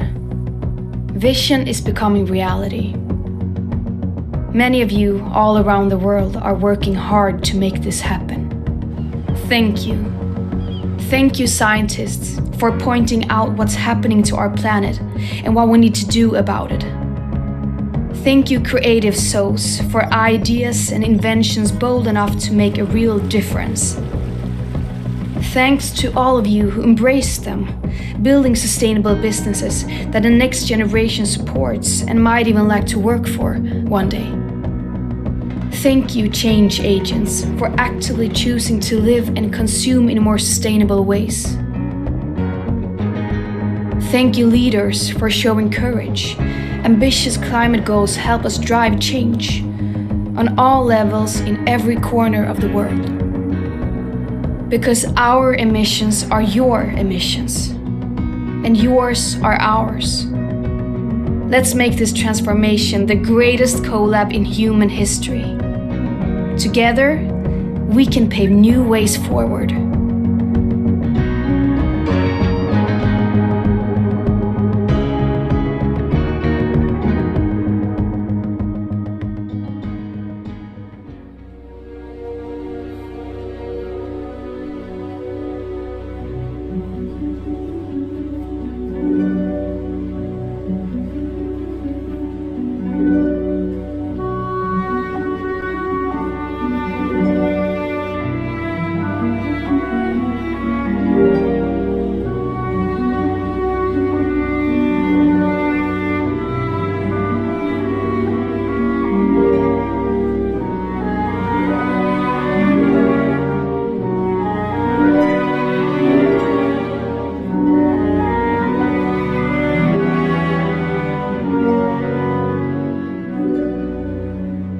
What does Bluetooth have to do with the Viking King?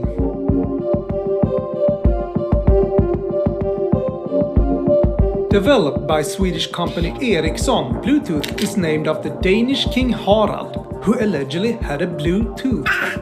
The Bluetooth technology unites devices, like old Harald once united Denmark and Norway in the 10th century.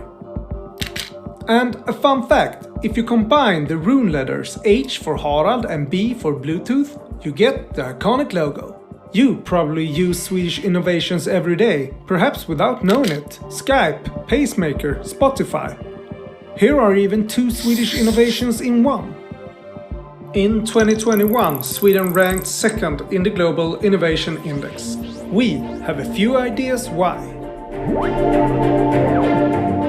Sweden introduced compulsory schooling already in 1842, a vital component in the country's journey from poor agriculture nation to innovation leader. Today, about 1/3 of the population has post-secondary education.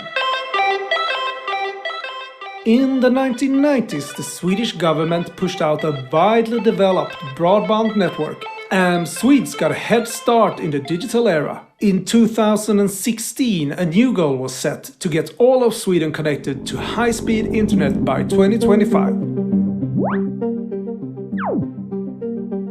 Committed to innovation, Sweden usually invests more than 3% of the country's GDP in research and development. Most of the money comes from the private sector, and around 1/4 is public funding.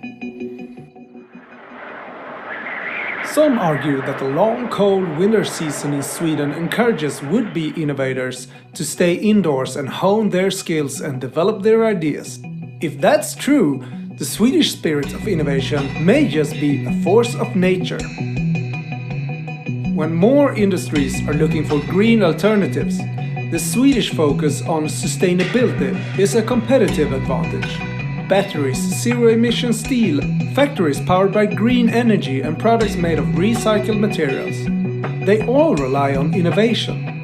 Swedish Ocean Bird will pioneer wing sails to power large ships, reducing emissions up to 90%. Although the sails may have more in common with modern aeroplane wings, we believe Harald Bluetooth would have been proud.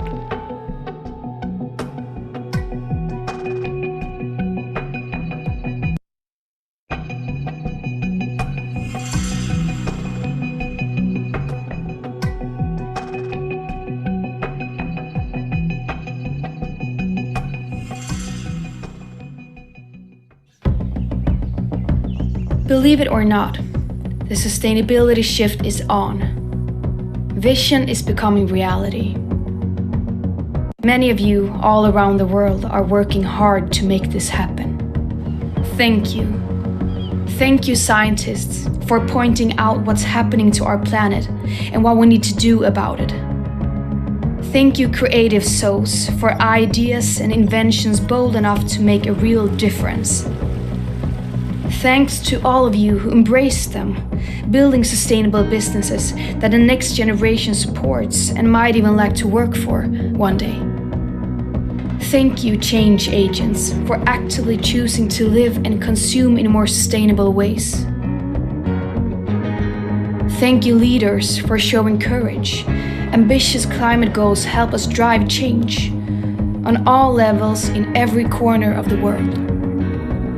Because our emissions are your emissions, and yours are ours. Let's make this transformation the greatest collab in human history. Together, we can pave new ways forward.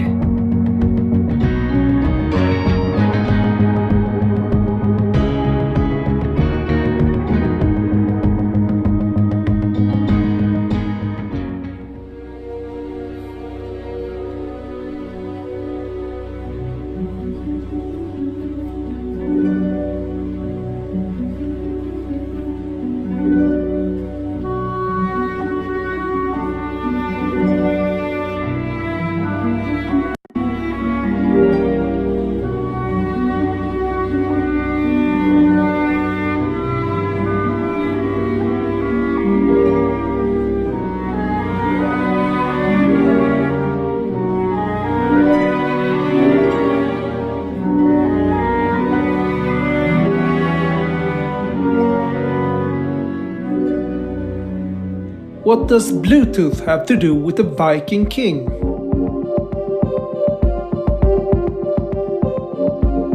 Developed by Swedish company Ericsson, Bluetooth is named after Danish King Harald, who allegedly had a blue tooth.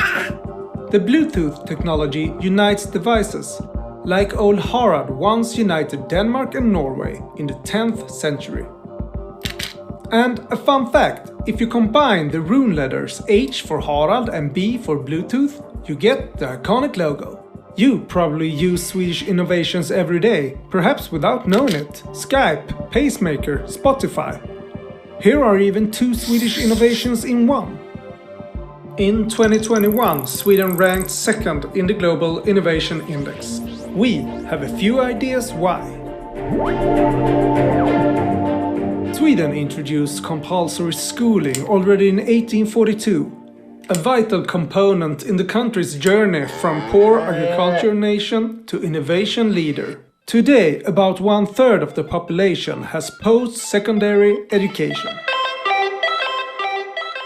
In the 1990s, the Swedish government pushed out a widely developed broadband network, and Swedes got a head start in the digital era. In 2016, a new goal was set to get all of Sweden connected to high-speed internet by 2025. Committed to innovation, Sweden usually invests more than 3% of the country's GDP in research and development. Most of the money comes from the private sector, and around 1/4 is public funding.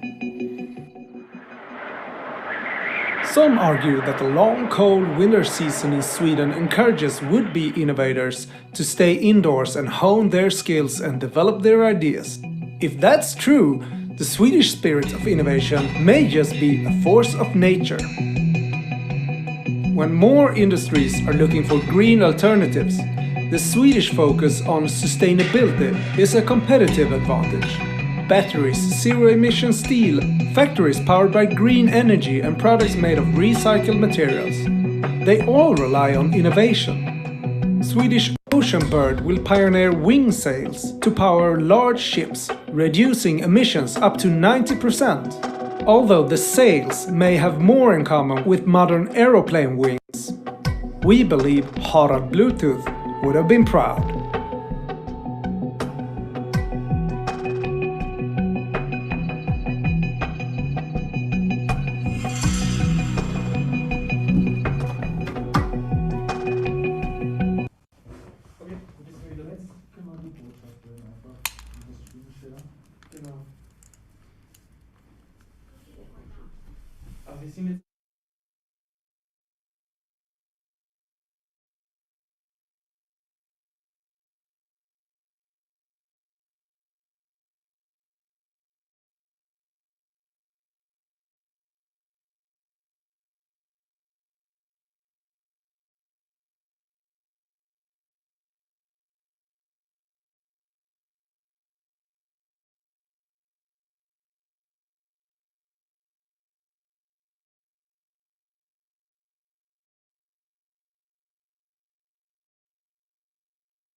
Dear friends and partners, it's indeed a great pleasure to welcome you today to the 2nd edition of the Austrian-Swedish Innovation Exchange Day. I'm standing here in our embassy's beautiful Schwein house. and the Austrian-Swedish collaboration in the fields of innovation and digitalisation has been going on for several years with great commitment and knowledge from both the Austrian and the Swedish side. It's very delightful to see that it is the Austrian and Swedish companies that are moving this project forward in order to exchange experiences and to provide an opportunity for startups to meet large corporations, for authorities to increase their contacts and exchange, and the importance of digitalization in so many fields has become quite apparent to all of us in this pandemic. So of course, there is a great interest from both Swedish and Austrian authorities, companies, startups, universities and science parks to further develop and deepen cooperation in many fields to find innovative ways of furthering their business and research. So I want to express recognition and great gratitude to all companies and authorities on the Austrian and Swedish side that have made this joint project possible. We hope that this will stimulate our collaboration even more and bring you new ideas and contacts. I wish you the best of luck and a nice and interesting innovation day here in beautiful Schwein House. Thank you.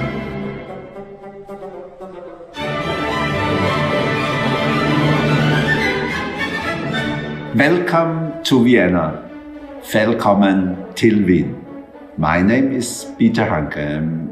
I'm the Executive City Councillor responsible for finance, business, labor, international affairs and public utilities in Vienna. I want to thank Her Excellency Mrs. Markovic for the invitation and the organization of this important event. Vienna is an ideal location to talk about digital future. Vienna is not only the city of music, history, and the city with the highest quality of life in the world. It is also a ground for business, development, and both private and public innovation. For example, the IT sector in Vienna generates 4 times more revenue than tourism does. It is our fastest growing export sector. I have only recently become a politician. I was the CFO of a large organization before that. Therefore, I have no illusions about the complexities of running a successful business in today's global economy. Competition is tough and access to capital is limited. On the other hand, innovation and its contribution to efficiency and sustainability will be vital for success. At the end of the day, our goal must be support technology that improves people's lives. The last years have shown us that Europe has to work on its creative and social capital. Each of our challenges, the pandemic, climate change, and the returns of military conflict, requires innovation, built on strong values. Austrians have learned long ago that Sweden is an important partner when it comes to shared values. I therefore want to thank you for the opportunity to speak to you today. Please enjoy this special day.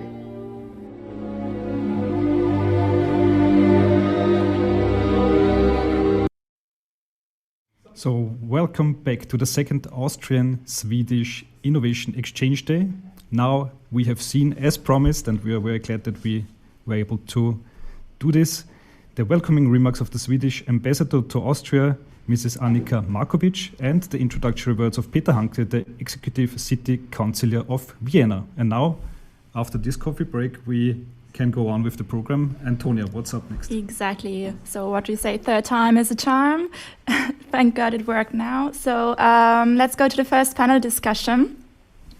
Who would have thought that a small, tiny virus would turn our world upside down and make us, actually force us to develop innovative solutions that normally would take us ages to develop in no time?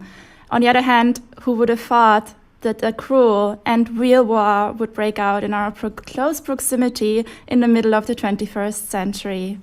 The only thing that we've learned from all this and that we can say with certainty is that crisis makes us creative, or to put it in the words of an Italian actor named Totò, in times of crisis, the intelligent seek solutions. The morons start to blame the guilty. So, let me start with these words to the first panel discussion around the question: how to use digital innovations for sustaining the business during and after the pandemic. For this, I would like to call experts from both countries, Sweden and Austria, to the virtual stage and my panel. First of all, Dr. Wolfgang Pospischil from AFRI Management Consulting Austria. Second, Anders Innemann, Department of Science and Technology from Linköping University. Then Dr. Thomas Zeman from the Center of Digital Safety and Security of the Austrian Institute of Technology, AIT. Then Magister Florian Frauscher, the General Director of Economic Affairs and Innovation and International Policy, Federal Ministry for Digital and Economic Affairs. Oh my God, this is a very long term. Then Dr. Jessica Svenebring, Head of Digital Transformation Department of the Swedish Innovation Agency in Vinnova, and Mr. Claes Wahlberg, the General Director at the Association of Swedish Engineering Industries. Welcome, everyone. Are you all here? Can you hear me and see me? Yes, yes, very good. Yes. Hi. Yes. Yes, we can. Perfect. So my first question goes to Magister Frauscher. We all know that COVID has accelerated the rise of the digital economy. How does the Austrian Ministry for Digital and Economic Affairs support companies in developing the necessary digital innovations and bringing them to the market? Hello from the Ministry of Digital and Economic Affairs, and thank you so much for the invitation, especially, of course, to the Swedish Embassy and Ambassador Annika Markovic, and also to Mr. Alexander Sysov. Alexander and I met last week at the Mobile World Congress in Barcelona, and I got an amazing insight into technologies from today and from tomorrow by Sweden. So I'm happy to be here and to discuss with you some topics. So what is Austria doing? We are investing really a lot to support R&D and to bring new innovations in the field of digitalization into the market. Maybe let me give you some few examples what we as a government are doing. One important measure to help our companies to invest in R&D in Austria is the research premium.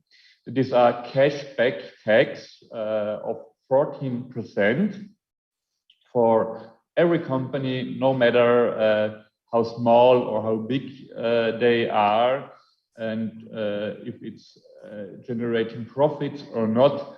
No, every company that is investing in R&D in Austria gets his cash payment quite quick and quite simple. And we see really a lot of international companies, also from Sweden, are coming to Austria because of this incentive. Another example is our program that is called SME Digital. we see, like in other countries, that especially SMEs have to catch up when it comes to digitalization. The startups normally are quite good in digitalization. Also, the bigger companies are quite good, but the huge amount of SMEs often need to catch up. And in Austria, 99% of our companies are SMEs. And this is why we support SMEs by consulting and by investment incentives in the area of digitalization. And we already helped around 20,000 SMEs in Austria with this program, SME Digital. Another important initiative to link researchers with companies in the field of digitalization are our digital innovation hubs. We have all over Austria different hubs where SMEs and other companies come together with researchers, with other stakeholders. They are non-profit one-stop shops where SMEs especially get support in the digital transformation. And we are quite happy to see now that also the European Union is implementing European digital innovation hubs all across Europe, where they also get additional funding from the European program Digital Europe. So you see we have a lot of different measures and initiatives to help our companies to become more digital. Very much. Magister Frauscher. Professor Innemann, I have the second question for you. You're directing the largest research program in Sweden called WASP, so Wallenberg AI Autonomous Systems and Software Program. How was the pandemic actually affecting this program? Can you give us some insights? Sure. Great to be here. I'm very happy to say a few words about, from the research environment perspective, how we are dealing with situations like the pandemic. And digitalization is essentially something that has happened over many years in the research community. And I sometimes even joke a little bit and talk about digitalization as the common denominator between different entities and companies and researchers. It's almost the same as saying we're all using mobile phones, because we're beyond the digitalization aspect of that in some sense. But looking at it from a research program perspective, our goal is to have 600 PhDs going through the program, distributed over a number of different sites within Sweden. And the research community was, when the pandemic hit us, pretty much prepared for going online in many ways, and all of those paradigms were there. And I think our experience, it's both moving us in a positive direction. There are some consequences, and I think one of the main consequences that we're seeing in trying to establish collaborations, establishing exchanges between individuals, between organizations, between research projects, is the difficulty in going across the various dimensions in differences in culture and differences in tradition. It's perfectly fine to go virtual if you are interfacing with people who are in a different location, but maybe dealing with similar things that you have been working with, to establish new contacts that way. It's also okay if you're in the same location to have a multidisciplinary approach, but to try to span both of these dimensions at the same time, to meet people who are working in a different domain, which we need to do to solve some of these problems that we are facing in digitalization and innovation, to actually establish those contacts, and doing that remotely is very, very hard. And that's where I'm seeing the need for in-person meetings in the future, in terms of arranging hybrid meetings and operating the programs that way, is that those initial contacts to try to cross multiple dimensions at the same time will still have to happen at an in-person level. And I think this is something that will not change even in the future. But we will heavily rely, once those contacts, once those collaborations are established, I think we're going into an online paradigm entirely in the research domain. And that also carries across to things like education and all of the projects that we are interfacing with new communities over here as well. So it has fundamentally changed the way that we're operating many of the things that we are doing. But as I said, it's a complementary approach. And we'll see where we end up with the hybrid meetings in the future as well. This is an example of such a meeting where we are trying to reach across different domains and reaching perhaps new constellations and new people as well. And I think we're all struggling with the difficulty and how much we would have loved to be in beautiful Vienna to enjoy this meeting all in person. And I think the outcome would have been slightly different. There will be many positive things coming out of this meeting, but as you all understand, I think meeting in person would have been useful in this kind of context.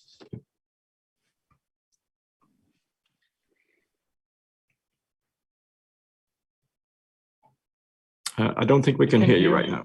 Okay. Okay, I'm very sorry. So that's exactly an amazing example. We also experience at the moment the technical difficulties that occur in such virtual meetings, and you can never reckon with, and it's completely different to meet in person and face to face. However, of course, there are digital solutions helping us to make those kind of virtual meetings as lively as possible, such as also wireless communication tools. Dr. Zeman, I would like to call you to the panel and ask you, from the viewpoint of a scientist, how exactly do wireless communication systems shape the digital transformation and help us in this sense? Yeah, I think when you look in the past, then we had communication systems like 2G, 3G, 4G, which was basically helping us to establish communication between humans, or human and a web server or a video server. But now in this digital transformation, it became clear that it's very important also that machines communicate with each other directly with sensors or for remote control tasks. And here the current upcoming 5G technology, which is being rolled out, is a very important driver and provider for such functionalities. You're still muted. Can you name specific tools that help to drive this digital economy? What do you mean with tools? Like, for example, teleconferencing tools. I think, what was very important, I think now in the pandemic, then you saw that this wireless communication was really important to keep up the business so that we could meet, but still have the required distance so that the people can stay healthy and wait until they have an important vaccination available so that we can hope to meet soon in person again. Yeah. So it was clear that wireless communication was already at a very quite mature level to support this widespread, sudden, strong increase in the use for these video meetings as we have it right now. Yeah. Thank you very much. Magister Frauscher, fourth question for you. In which areas is there still a need for action to support especially small and medium enterprises in digitalization? I see two main challenges at the moment for our companies, for our SMEs. The first and biggest one at the moment is that the companies can find qualified workers. That's not only in Austria. I think it's all over Europe a really big challenge to find enough skilled people, especially in the field of digitalization. Another important thing also from a government perspective is that it's important not to leave anyone behind when it comes to digitalization. It's important or true for companies and their employees, but also for elderly people, for example. They must be aware of the opportunities, but also of the risks when it comes to the digital transformation. And we need all of them that they have the appropriate digital skills. We launched therefore a qualification initiative where companies also get funding when they train their employees. There are special innovation camps, there are special digital boot camps, we call them, where the employees from the companies are trained to become digital professionals, often in really a very special sector, to build them up in just a few weeks, a few months. We also have a nice program that's called Fit for Internet. It's a nice initiative where elderly people come together in classical Austrian coffee houses to learn how to handle mobile government services, how to handle new smart devices, so that we also can take them with us. But that's just a few challenges. Of course, there are a lot of other challenges, like at the moment we see cybersecurity issues, a really big problem, where also companies have to be aware of the risks that they are in this. Very much. So talking about challenges about the crisis, Dr. Pospischil, how did AFRI Consulting, as an international advisory, design and engineering company, manage these challenges and the COVID phase internally? Thank you very much. First of all, I want to say thanks again to the Swedish Embassy for being invited to this panel, and also especially to Alexander Sysoyev, who made who helped us a lot also in the last years with another initiative called Future Industrial City Lab, which I will explain later on. Coming back to your initial question, I just want to outline the nature of our business. So AFRI came out of the merger of a very old Swedish company, OF Engineering, with more than 160 years experience and history, and the Finnish Poiri Group. The nature of our nearly 2 billion euro business globally is that we are in consulting and engineering in 4 dedicated sectors: energy, infrastructure, biomaterial or process industry, and the 4th sector is food and pharma.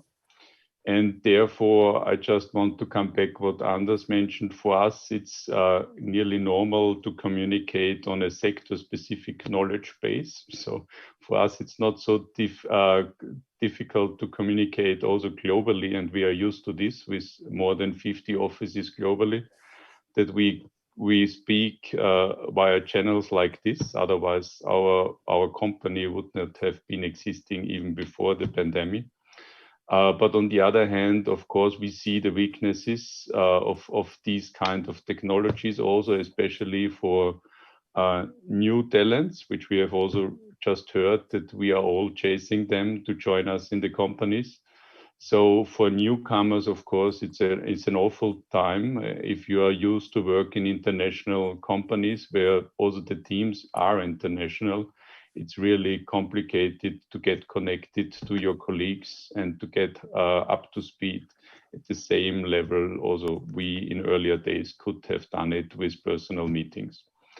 But in general, it is to mention that we handled the time until now quite well in our company. Also, the sectors we are in are anyhow somehow booming sectors, the main problem we face is really the motivation issue mentioned before. that we are a people business, and therefore we need this motivation and the momentum, which can only happen if people really meet and create some cooperation. Dr. Svenebring, welcome to the round. When it comes to digital transition, there is one important factor that almost always goes hand in hand, which is the term green transition. As one of Sweden's major innovation agencies, how do you drive the green digital transformation? Hi. First, I'd also like to say thanks for inviting Vinnova to this panel, and really enjoying listening to the panels and also to the businesses before. I would say that during the pandemic, digital transformation, digitalization has really been a backbone for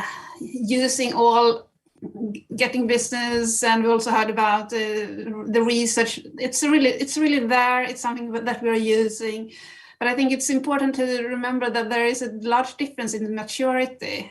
Some companies are here, and then there are other SMEs and other that are not having the same skills.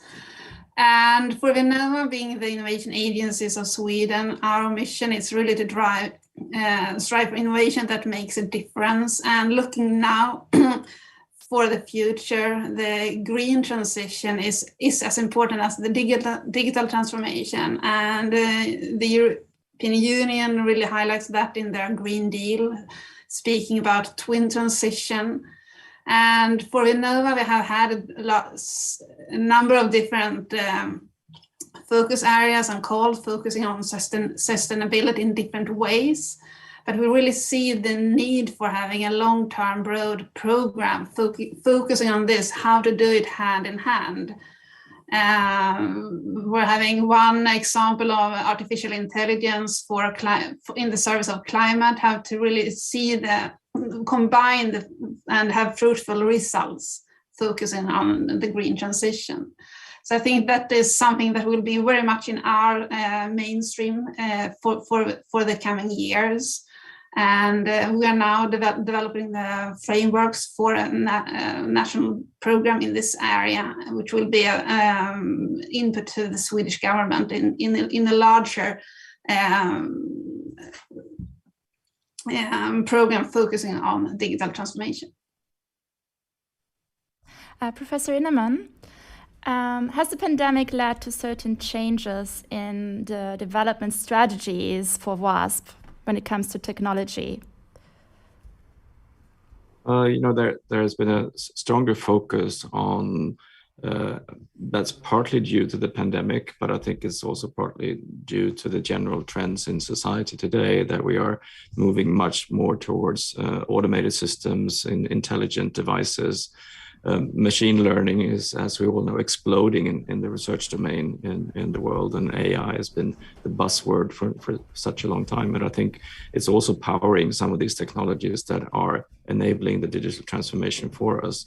In the wake of the pandemic, we are moving much more towards those services. I also see another trend in the research domain where we are looking at perhaps even more need for due to the reasons that we just talked about in the difficulty in communication over distance, that we need to put the human in the loop in all of these technologies in the future. What kind of interfaces do we need in the future for both online communication between humans, but also the communication with the increasingly intelligent systems that we are developing? I see a whole new domain of visual metaphors that will be used. Natural language processing is, of course, one of those things that are seriously affecting the way that we are communicating with intelligent systems. And sort of human-style communication is now being enabled at levels which was just a few years impossible to reach. So I think we will see a lot of changes there in how we are interacting with the systems. And this is partly driven by the need for that during the pandemic. For sure. Dr. Svenebring, you mentioned your programs that kind of drive this green transition, digital green transformation. But when you think about Europe in general, what ingredients does it actually take to your mind in order to drive this digital transformation and to improve the digital sector? In my mind, I think there's like two keys: collaboration, both between different sectors, collaboration between industry and authorities, and also having these really long-term, ambitious, looking at how to deliver more than just talking, to really to get going. So one example of that is that Vinnova, together with Teknikföretagen and 3 global Swedish companies, Ericsson, Saab and ABB, last year we launched a long-term strategic program called Advanced Digital Technologies. So that is one example of how you can collaborate together between authorities and companies. I would say in the international setting, industry-driven international collaboration projects is another way of really driving this forward. And in that case, I think that the Eureka network with the different thematic clusters areas and the Eurostars for specific for SMEs that we heard about a bit earlier during this morning, I think those are all really good keys on how to take this forward. Mr. Wahlberg, Yes. It's been being mentioned right now, the collaboration between authorities and industry and the importance of this collaboration. What can the public sector and industry do together to stay competitive and take advantage of these digital innovations? Are there any examples that you would like to give us? Welcome to the stage. Okay, thank you very much, and very happy to be here and joining in, listening to the debate from the small, medium-sized enterprises to the large corporations and so on. We are facing common challenges, but also opportunities, as we clearly can see. And the question about cooperation between industry and authorities, well, it takes two to tango, doesn't it? Well, there is one element which is fundamental in order to be successful in the digital era, and it is the skilling side. There is currently a big shortage of people trained in the field of digital skill in all various aspects of the digital knowledge. Studies have made clear that we lack about 70,000 positions where digital skilling will be needed on the Swedish market alone. Now, eventually, potentially, there could be an inflow coming from Ukraine, given the sad situation we have in Ukraine, but clearly there are capacities that could be utilized from a different perspective. And skilling does not only involve new training, it's also the reskilling of the current workforce. We say that 1/40 of the workforce is new, 39/40 are the existing workforce, which needs to be retrained and trained again. Very fundamental cooperation. We then link there to, we need to step up the R&D sector of the key digital technologies. The pace is required because it's moving at a rapid, very quick and very rapid phase. Joint undertaking, working together. Ms. Venering mentioned this work that we are doing together with some of our member companies, Saab, ABB, and Ericsson. And clearly we're looking forward to how that can be spread into society. That can be really geared up and provide some leverage. The second aspect of good cooperation, which is required, the solid electronic infrastructure. We mentioned the 5G, fiber networks and so on. Really, for future proofing our infrastructure is really required. Better broadband and then availability for everybody is an area. And the third one, given also the fact of the current ongoing war in the Ukraine, is the cybersecurity. And so we need to be ahead of the opposition when it comes to cybersecurity. We are seeing this challenge on a daily basis now going forward, and that has to be addressed from a completely different angle than we've had it in the past. Most of the cyber challenges aren't even detected. So there comes 3 areas where we can work together: research and development, the infrastructure, but cybersecurity, because that affects both public and the private side of our industry. Thank you. Dr. Pospisil, how did you adapt your offerings at AFRI Consulting to the crisis? Would you like to explain us a little bit more in detail what actions you took? It's a pleasure. So first of all, what we did in the organization, or our CEO, Jonas Gustafsson, did, at the beginning of this year that we created a fifth profit center, which is called A3X, and which is fully focusing only on digital solutions within all our experiences of our 17,000 employees and also our project work we did in the last years. So this is an own profit center which started operation now the 1st of January. And the second thing, our small contribution in Austria to this development is that, as I mentioned before, Jonas Gustafsson, he had been a CEO of Rotax in Gunskirchen before, so therefore I have a big support from Sweden also for our operations in Austria. And we started to develop also with the help of Alexander, development which is called Future Industrial City Lab in Linz, where we want to focus, and this is an initiative Avery wants to take also globally, but where Austria is a starting point, where we want to focus on industrial regions and their future and how they have to develop further. And the two topics we have been focusing on for the last 2 years now will be a midterm goal, which means it was mentioned before that we achieve to keep the students who passed the Austrian university, who just finished the Austrian university, to keep them in these industrial regions and they don't move out, and maybe on the other hand also attract some other people from outside. And the second topic is more a short-term topic, where in the area of hydrogen drones, alternative proteins, and wood-based buildings, we have started now initial projects with an Austrian and a Swedish company as a lead, where we want to also make steps further with these short-term actions. How this initiative differentiates from many others which are already active in Austria and also especially in Upper Austria is that it's a bilateral cooperation of Austria and Sweden and the Nordics. So it's focused on companies from these two countries.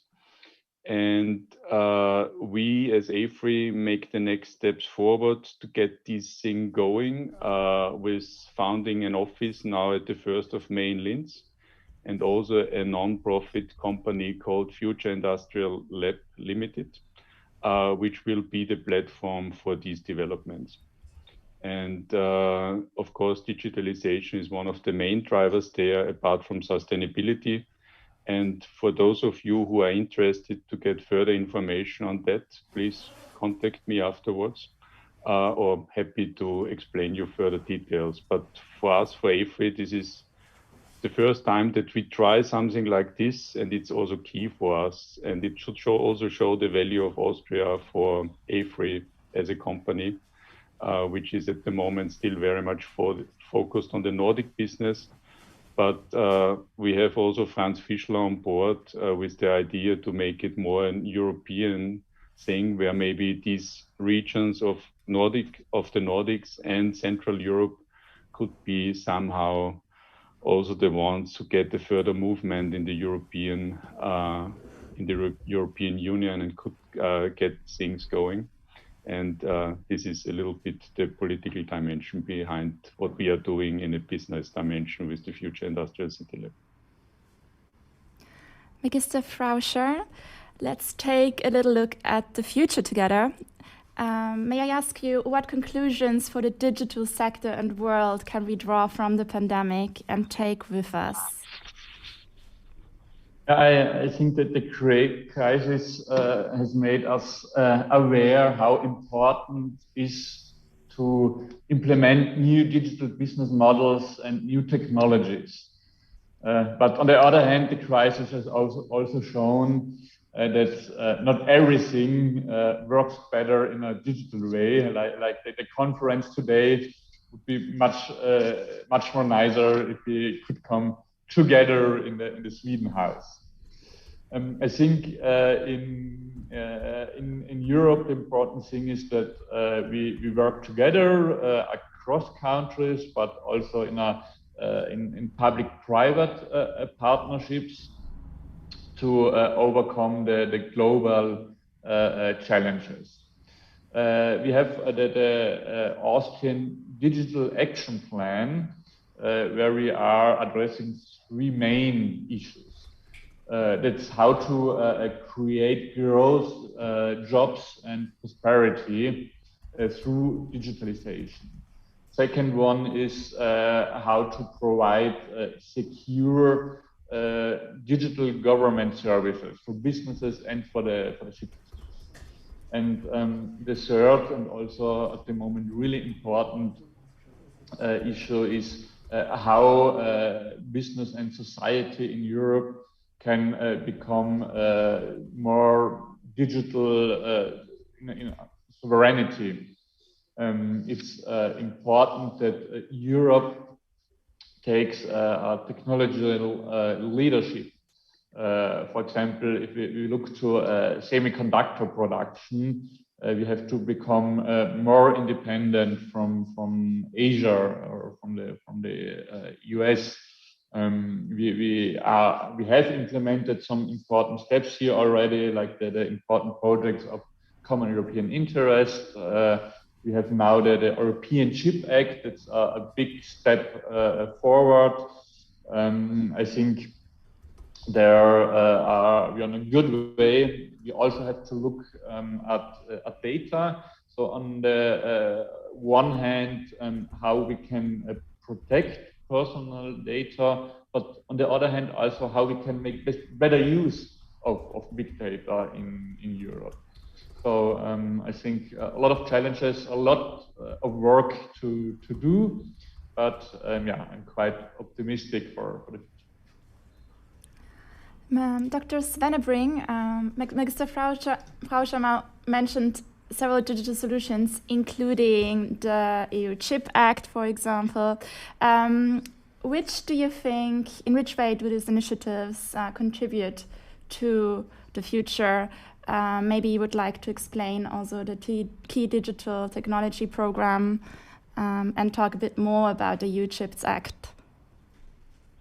I would say that now there's a lot of focus on semiconductors in a lot of different levels. And in that case, the key digital program being key digital technology program being a partnership program to Horizon Europe and its predecessor Excel has been very successful in delivering project results, highlighting real advancement in the technology and also bringing, going back to what we were talking about before, the collaboration between different organizations, partners in different countries.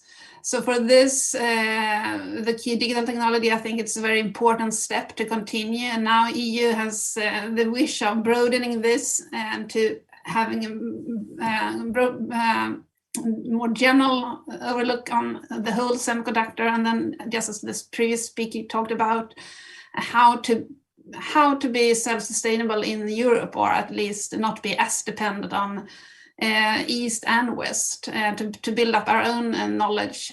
So for that, I think that the EU Chips Act will be important. In Sweden, there's now a lot of discussions on all levels, regional, national, and also the European levels. I think this is now just in the making of how to make it get the most result out of it. I think it's very important for Europe to have a strong commitment in this. Sweden is very strong on the system level, so that is one approach that we really would like to highlight, and also to have the strong focus on that part, especially having a lot of strong industry in this case. And to finalize, I think that except for the advanced digital technology, it's also important to build on and create value networks and what kind of new business models, also going back to the green transition and how to build it back and having part of the circular economy. Professor Innemann, let's talk about a little different aspect. Research and education are often tightly connected and coupled. How has teaching being affected by all this, excuse the expression, mess. And also at universities, what does the future of teaching and education look like to your mind? Yeah, I mean, this is, of course, a long-term, very important question for business in general. It's the next generation of talent that we are educating in schools and at the university level programs that we are operating here. And I think if I say that research has survived reasonably well during the pandemic, teaching has suffered. It's the close contacts that you have between tutors and students that was lost overnight. And many universities were successful in going online and transforming their education system to meet the new situation that appeared. In some sense, what has happened, and I think this is going to affect us very long term as well, and this is a transformation that has started even before the pandemic in terms of more and more material for education being online. The concept of massive online courses started and of course has escalated now.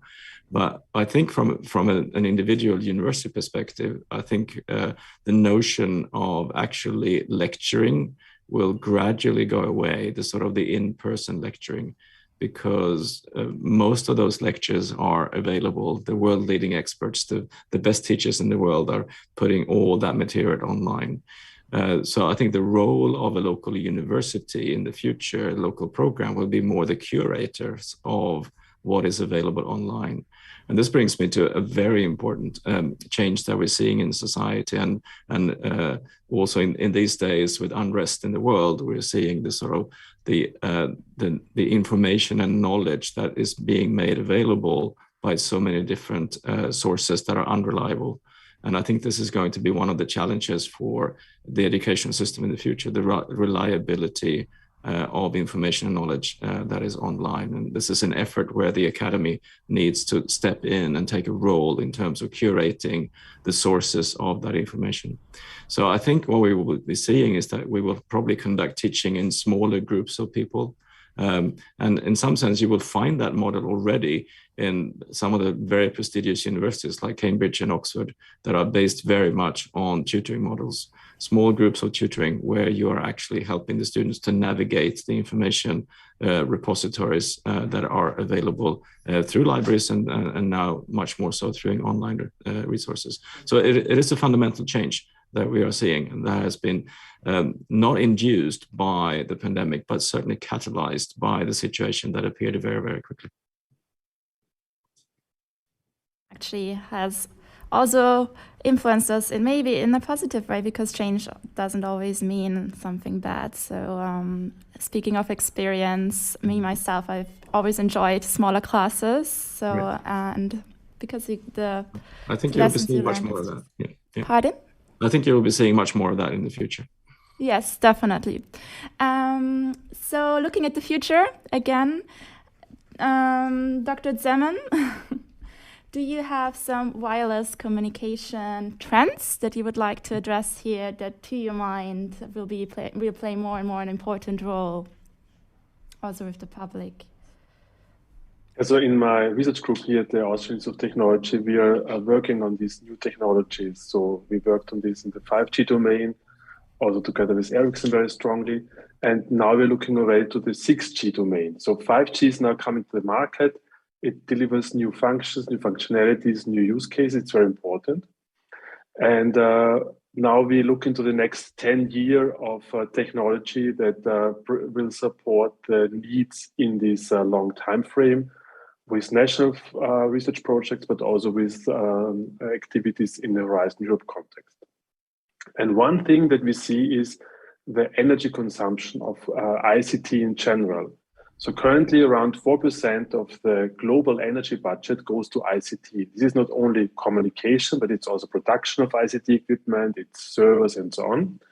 But the communication bandwidth is a strong correlation with the energy consumption. So when we see that the communication requirements and needs grows as they did in the past, then we can expect that the energy consumption in the future will increase, if not tremendous changes in the technology are achieved.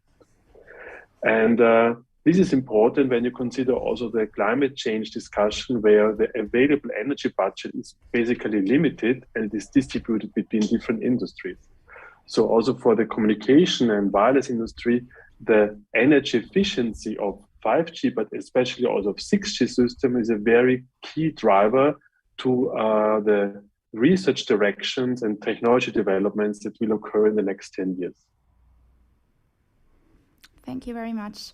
I would like now, since we still have a little bit of time, maybe ask an open question into the round concerning the current crisis. We've spoken about COVID-19 and the pandemic, but however, I mentioned the big war in our proximity before. Who would like to give a comment maybe how digitalization and also innovation can help us surpass the current crisis and what might be expected in the future? Does anybody want to contribute something? Dr. Innemann, maybe you? Or it's certainly something that is on our minds continuously, and I'm connecting again to what I said about teaching. I think the information flows here is key to establishing a consensus view of the conflict, and perhaps even finding the way of resolving the conflict by creating that form of reliable information sources that can be spread. And of course, then we are looking at the problems that is also induced by digitalization, which is the control over that information flow that can be exerted by governing structures, whether it's good in a good way or in a bad way. So, and that of course also connects to really shows the vulnerability that we have introduced in society, that we are relying so much on information flows, and to build up a redundancy, to build up systems for mitigation when it comes to attacks that are not only happening in the real world, but also in the cyber world, I think is very important. So it really puts emphasis on things like cybersecurity, and that in some sense, the sort of almost naive approach that we have had to information technology and online systems in the Western world during this longer period of stable situations on the political arena that we've had. So it's time to wake up. It's time to wake up and realize that the cyber world is just as important as the real world. True words. Does anybody else in this round want to contribute last statement, or are we ready to jump into the break? I think, somebody, sorry, I didn't see if somebody wants to. Okay, I think then let's wrap up. Thank you very much, each and every single one in this panel. We will see each other very shortly. Right now, let's jump into the break, and yeah, I'll see you just as the program suggests, at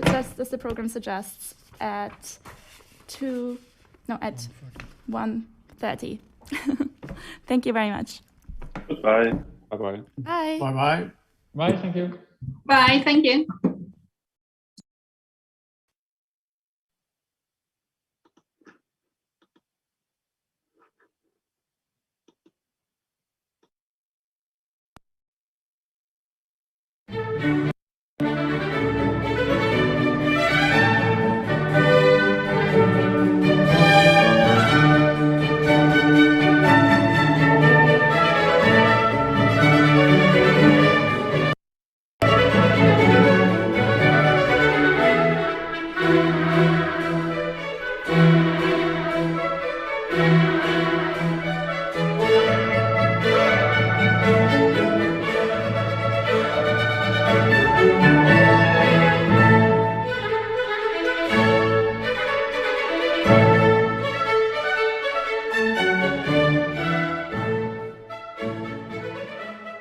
What does Bluetooth have to do with the Viking King?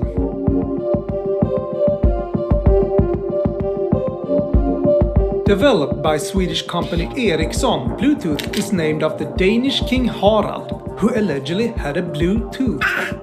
The Bluetooth technology unites devices, like old Harald once united Denmark and Norway in the 10th century. And a fun fact, If you combine the rune letters H for Harald and B for Bluetooth, you get the iconic logo. You probably use Swedish innovations every day, perhaps without knowing it. Skype, Pacemaker, Spotify. Here are even 2 Swedish innovations in one. In 2021, Sweden ranked 2nd in the Global Innovation Index. We have a few ideas why. Sweden introduced compulsory schooling already in 1842. A vital component in the country's journey from poor agriculture nation to innovation leader. Today, about 1/3 of the population has post-secondary education.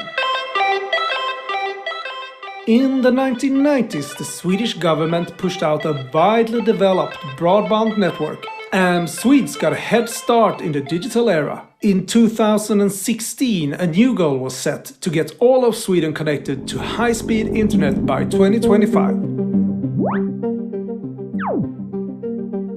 Committed to innovation, Sweden usually invests more than 3% of the country's GDP in research and development. Most of the money comes from the private sector, and around 1/4 is public funding. Some argue that the long, cold winter season in Sweden encourages would-be innovators to stay indoors and hone their skills and develop their ideas. If that's true, the Swedish spirit of innovation may just be a force of nature. When more industries are looking for green alternatives, the Swedish focus on sustainability is a competitive advantage. Batteries, zero-emission steel, factories powered by green energy and products made of recycled materials. They all rely on innovation. Swedish Ocean Bird will pioneer wing sails to power large ships, reducing emissions up to 90%. Although the sails may have more in common with modern aeroplane wings, we believe Harald Bluetooth would have been proud.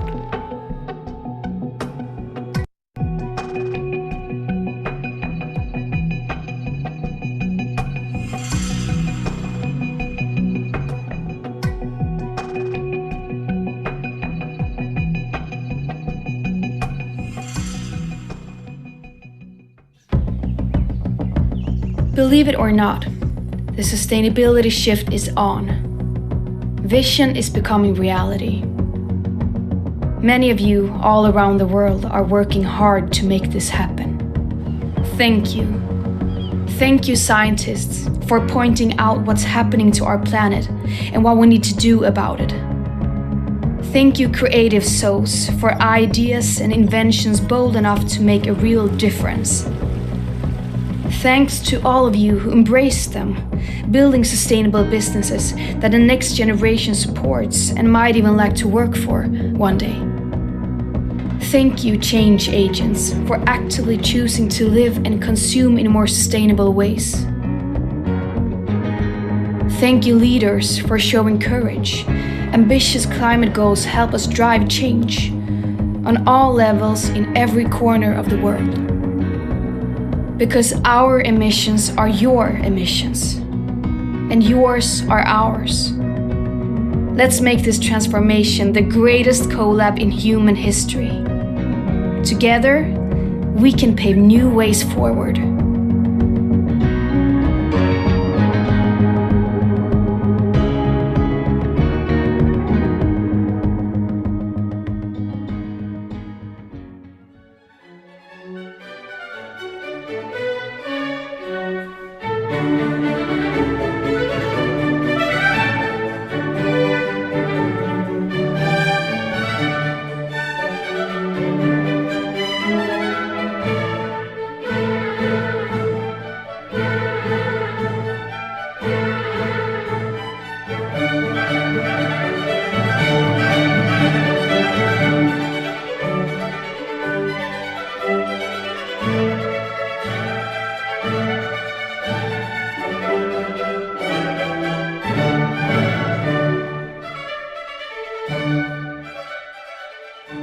What does Bluetooth have to do with the Viking King?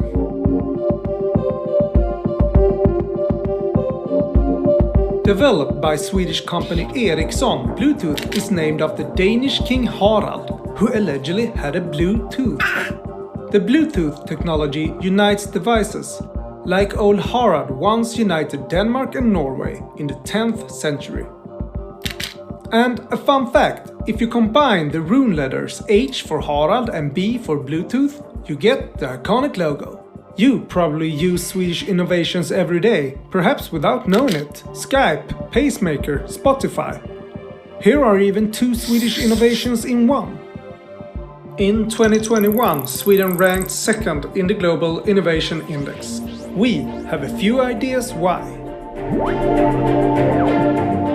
Sweden introduced compulsory schooling already in 1842, a vital component in the country's journey from poor agriculture nation to innovation leader. Today, about 1/3 of the population has post-secondary education.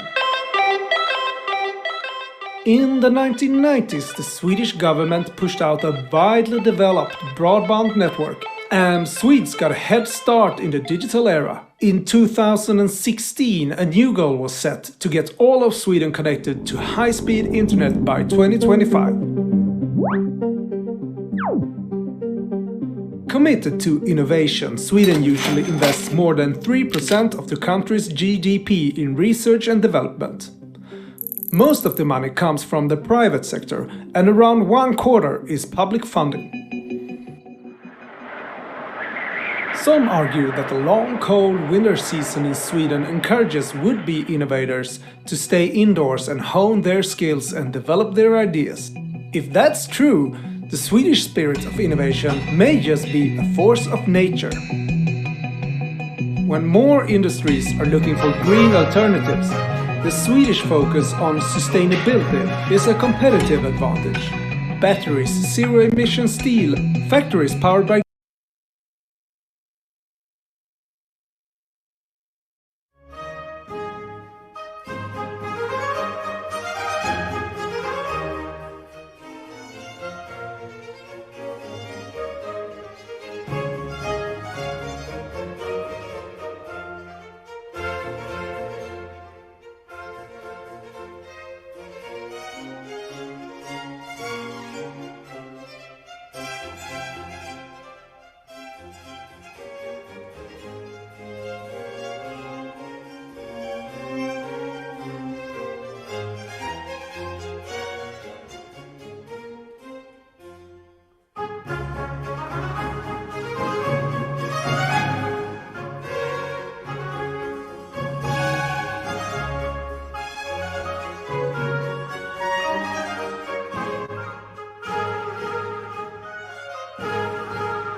Hello, everyone. Welcome back to the second edition of the Austrian-Swedish Innovation Exchange Day.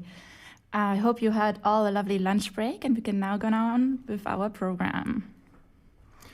COVID, inflation, climate, and now war. Small and large companies alike are facing a whole range of crises this decade across many different industries. The so-called twin transition seems to play an important role in both research and practical implementations of innovations. That's what I want to discuss with a distinguished panel now. The key question is, how can we speed up economic recovery and ensure sustainable growth across multiple industries? Due to the current difficult circumstances, unfortunately, some of the panel participants had to cancel quite last minute, such as Margarete Schrambeck, the Federal Minister for Digital and Economic Affairs of Austria. Please excuse us for this, and thank you for your understanding. However, let me introduce the other participants of the upcoming panel.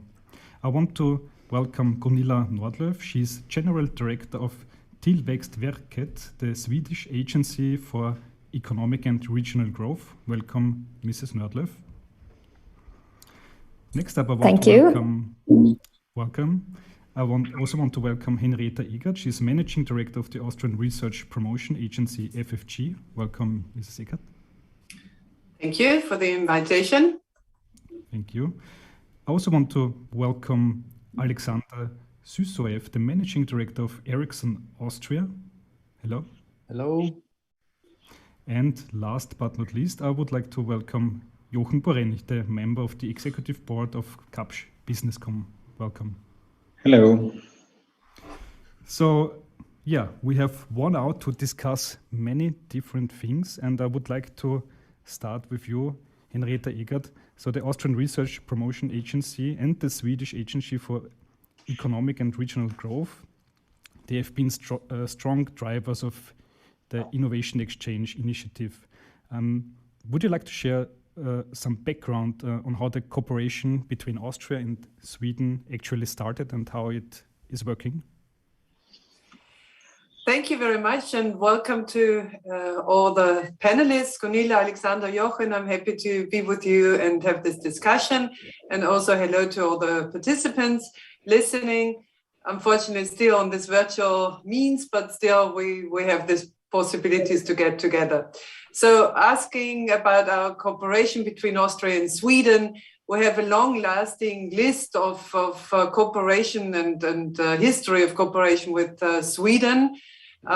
Just mentioning Horizon 2020 with more than 800 projects, common projects. But the project you mentioned, that was a special discovery for us all, because you all know that digitalisation is a challenge and opportunity for SMEs at the same time. And we all know that it's a key factor to help shape our future, besides other important measures, for example, green tech.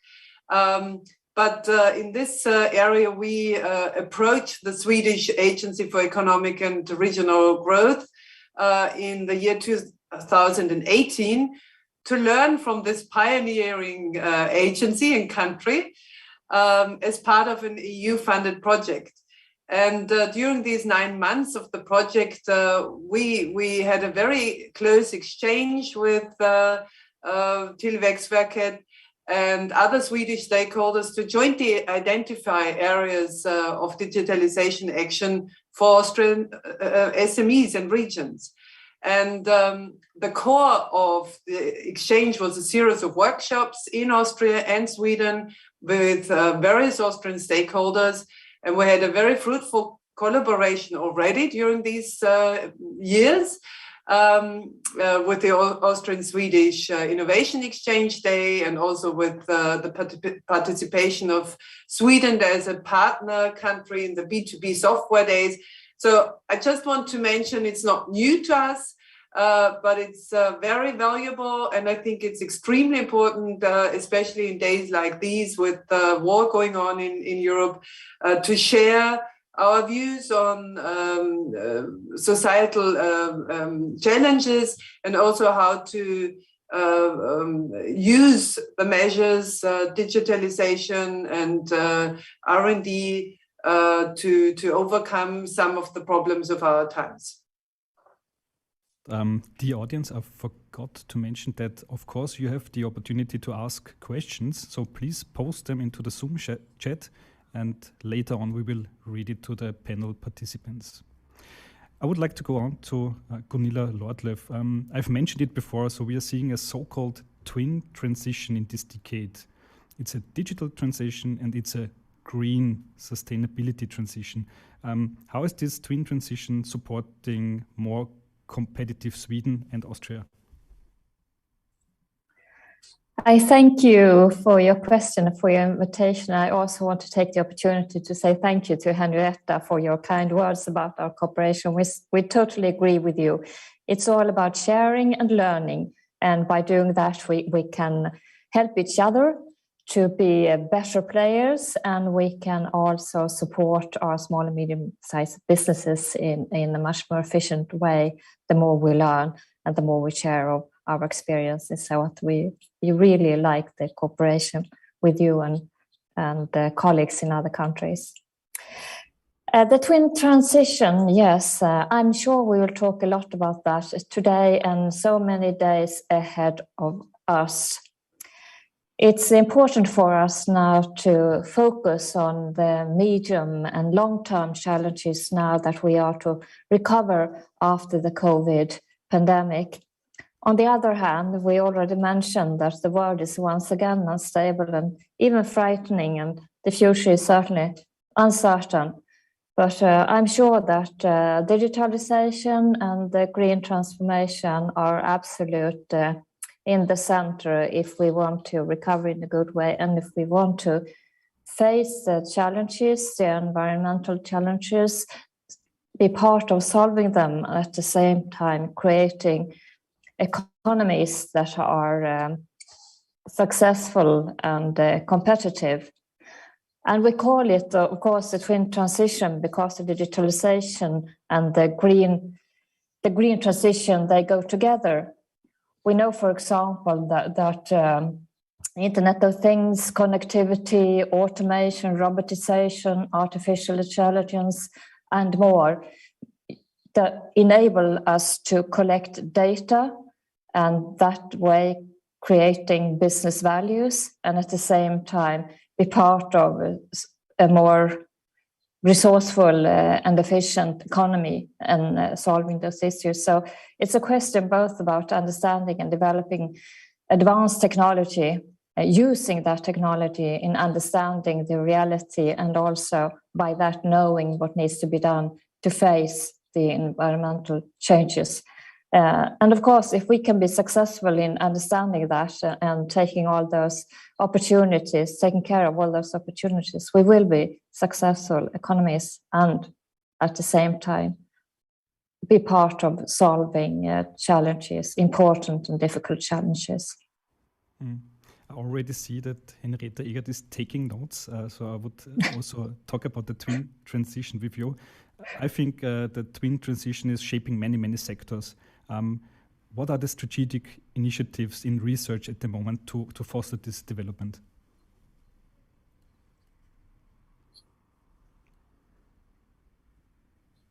Sorry, was that the question? This was the question to Henrietta Egert. I'm sorry, I wasn't sure, so I didn't want to jump in. So thank you for that. And yes, certainly, I'm always taking notes if clever people are saying clever things. So it's I was just referring to the collection of data and creating new businesses, because I think it's also about how to create wealth, how to create jobs, how to create new businesses, and all these technologies are there to help us. And we do have two company representatives with us as well, so they will tell us more probably about that. But talking about this twin situation between green and digital, we here in Austria, the federal government is the financing is focused on actively on investing in green technologies and renewable energy. Even more important with Russia and gas, that is especially important for Austria because there's 80% dependency on Russian gas. So this will be a very major question for us in the future. We also as FFG, we're reorganizing our portfolio with new lines of intervention. And the most important topics currently include, besides energy, mobility transition and circular economy. And we have established new programs, just to mention a few, that is zero emission public transport, buses and infrastructure. This is more an infrastructure topic with a total budget of 250 million euro in the framework of the New Generation EU. And we also have new lines of intervention in the area of new materials for construction. This is mentioned. This is named Think Wood. But also, of course, with rethinking our cities with positive energy districts or a green frontrunner that is to help Austrian or other companies to invest in Austria and settle in Austria. So we are very strong aligned between the Green Deal and our instruments here in Austria to really be a driver of this transition. And I'll stop here because digitalization will be mentioned a little later. Thanks a lot. Let's jump to the big companies that are here with their representatives. Alexander Sysoev, you are the Managing Director of Ericsson Austria. Ericsson, of course, is a well-known name in communication technologies. What do you think? How can digitalization and especially 5G help in recovering the economy in a post-COVID scenario? Thank you for a good question. And let me probably start first from expressing big thanks to the embassy and also to the organizers for an opportunity to be in this conversation. That's really great that we are joining the forces between the countries, corporates, startups, innovators, government, really to discuss the things and to find the interesting way forward. Back to the question, I think that it's fair to say openly that as a result of the pandemic, the value of the connectivity and explicitly mobile networks has reached a completely new level in Europe, and we can say even in the whole world. Things have changed significantly, and whatever comes next, one thing for sure is that 5G and mobile networks will be part of the digital and economic conversations. It is pretty clear that our national economies worldwide, as well as the enterprises, will not move forward from a perspective to returning to the pre-pandemic status quo. The things have changed, as I said. Instead, the way forward will be built on the digital infrastructure, innovations, and inclusion. Strong digital infrastructure needs to be in place to become a basis for the fast enablement. Innovation frameworks need to be in place in order to allow multi-stakeholder governance. And then there should be also a clear agenda to ensure fair and equal access to the new opportunities that are unlocked by digitalization. Cutting the long story short, it's pretty clear that the road to recovery of the economies is already digital in Europe.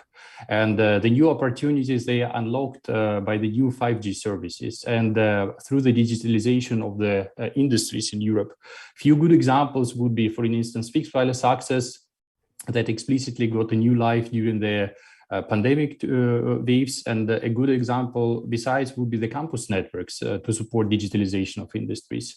Europe has a set of unique expertises across different segments. We can talk about tourism, automotive, agriculture, but what is important is that bringing digitalization to those industries could help really to put Europe into the 5G frontline. And from Ericsson's perspective, we are really committed to do everything to support Europe on this 5G journey.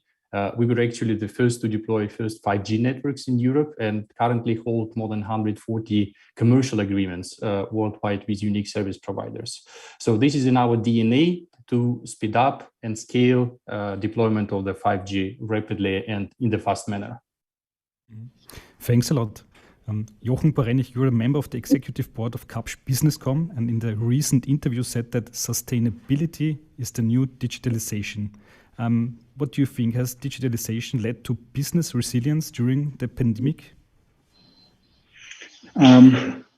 For sure. I mean, we have a lot of examples, and we've also seen that during the pandemic, we've really seen a super turbo, let's call it like this. I mean, we all talked in the last years about exponential digital growth, and we talked about the disruptive power of digitization. But the pandemic then really showed how it can accelerate. Just think about this event that we're having today.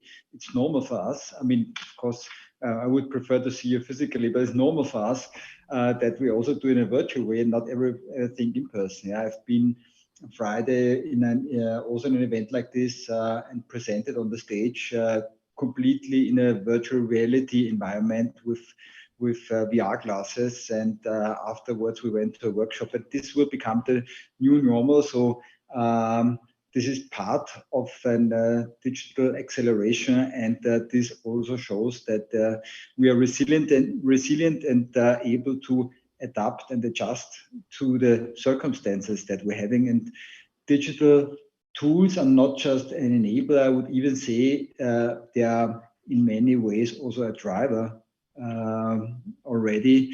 And when you're coming back, Jacob, to your quote, says sustainability is the new digitization. I think we are in an environment where we have to combine the 3 Ps: people, planet, and profit. Yeah.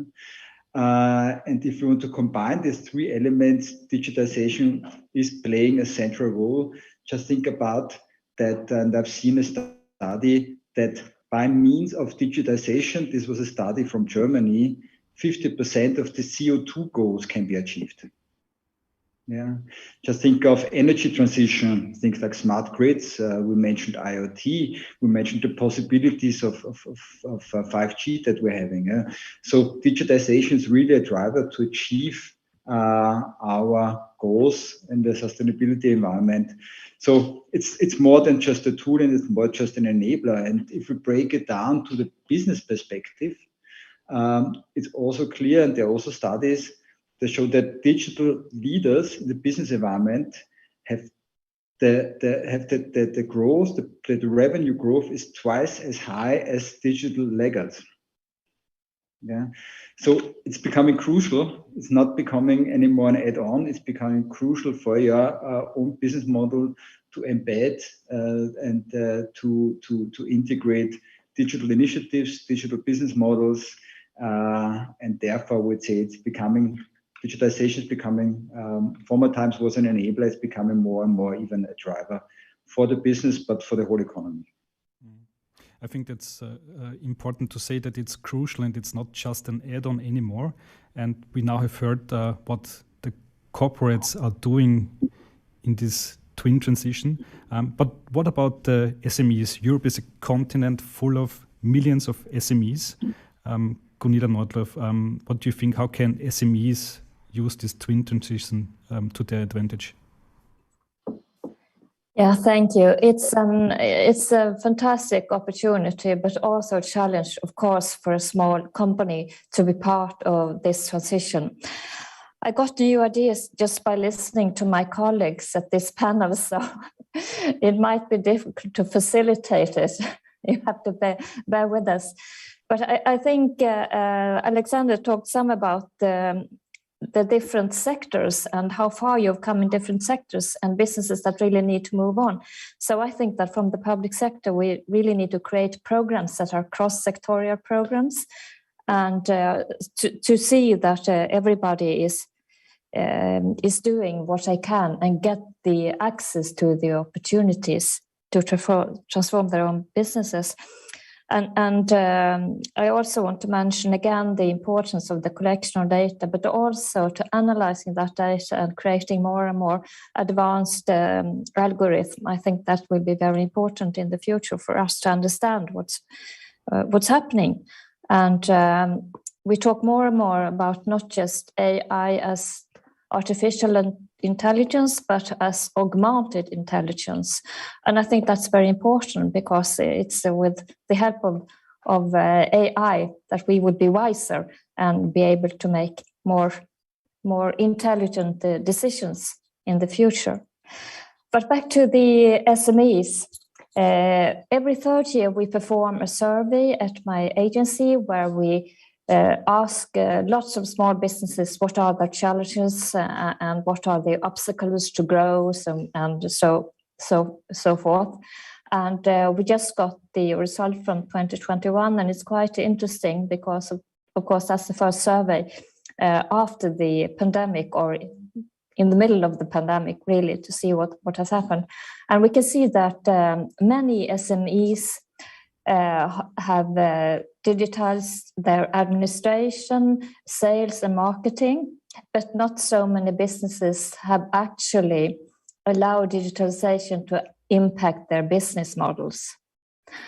And that means that there are vital steps that need to be taken for many small companies to automate their operation businesses, and also to stay in the market and to be interesting partners and subcontractors for larger companies, for example. We think that the larger companies will be important, and their transition, of course, will be faster. They have the power to make the transition more faster than the SMEs, but by being subcontractors, partners to larger companies, you can be part of their journey. And you must understand that you have to be part of that journey, otherwise you will not be in the market in the future. But there is also room, of course, for government and the public administration to play a role and to be part of that transition. I have one example from my own agency that we call a program that we call the Robot Lift. And more than 500 small and medium-sized enterprises in the manufacturing sector have been part of that program, and they have completed pilot studies in order to see what can be done for them to make their businesses more efficient with the help of automation and robotization. And more than 200 of these companies have also received an automation grant to actually start their own planning for investing. And we can see that 97% of the participants in that program say that they have increased their knowledge and they feel much more confident, and they know what to require when they want to do their actual investments. So we think this is an interesting way of working. It's a method that can be used in many other areas for SMEs.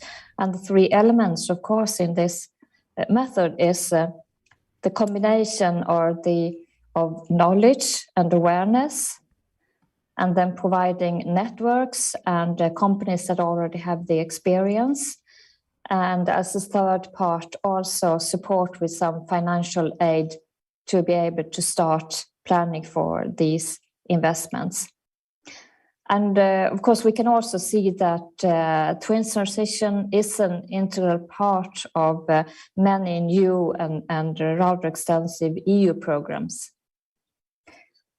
So I believe that if we can provide support for the SMEs while cooperating, of course, between agencies, between countries and sectors, to make all the support available and accessible for SMEs, I think we can play an important role and be part of the transformation, and also be part of our SMEs becoming successful and competitive in the future. Absolutely. As I've mentioned before, of course, everybody knows it, from SMEs to corporates, we don't just see like one crisis, but we see many crises at the same time. So Henrietta Egert, how important is research and innovation on the way out of these crises? How can we keep on innovating? How can we keep on investing in research? First of all, I couldn't agree more with what Gunilla and also Alexander said. I think it is vital to help, especially in these crises and times of difficult market situations, that SMEs understand that they need to be part of the transition journey in digital terms, but also in innovative terms.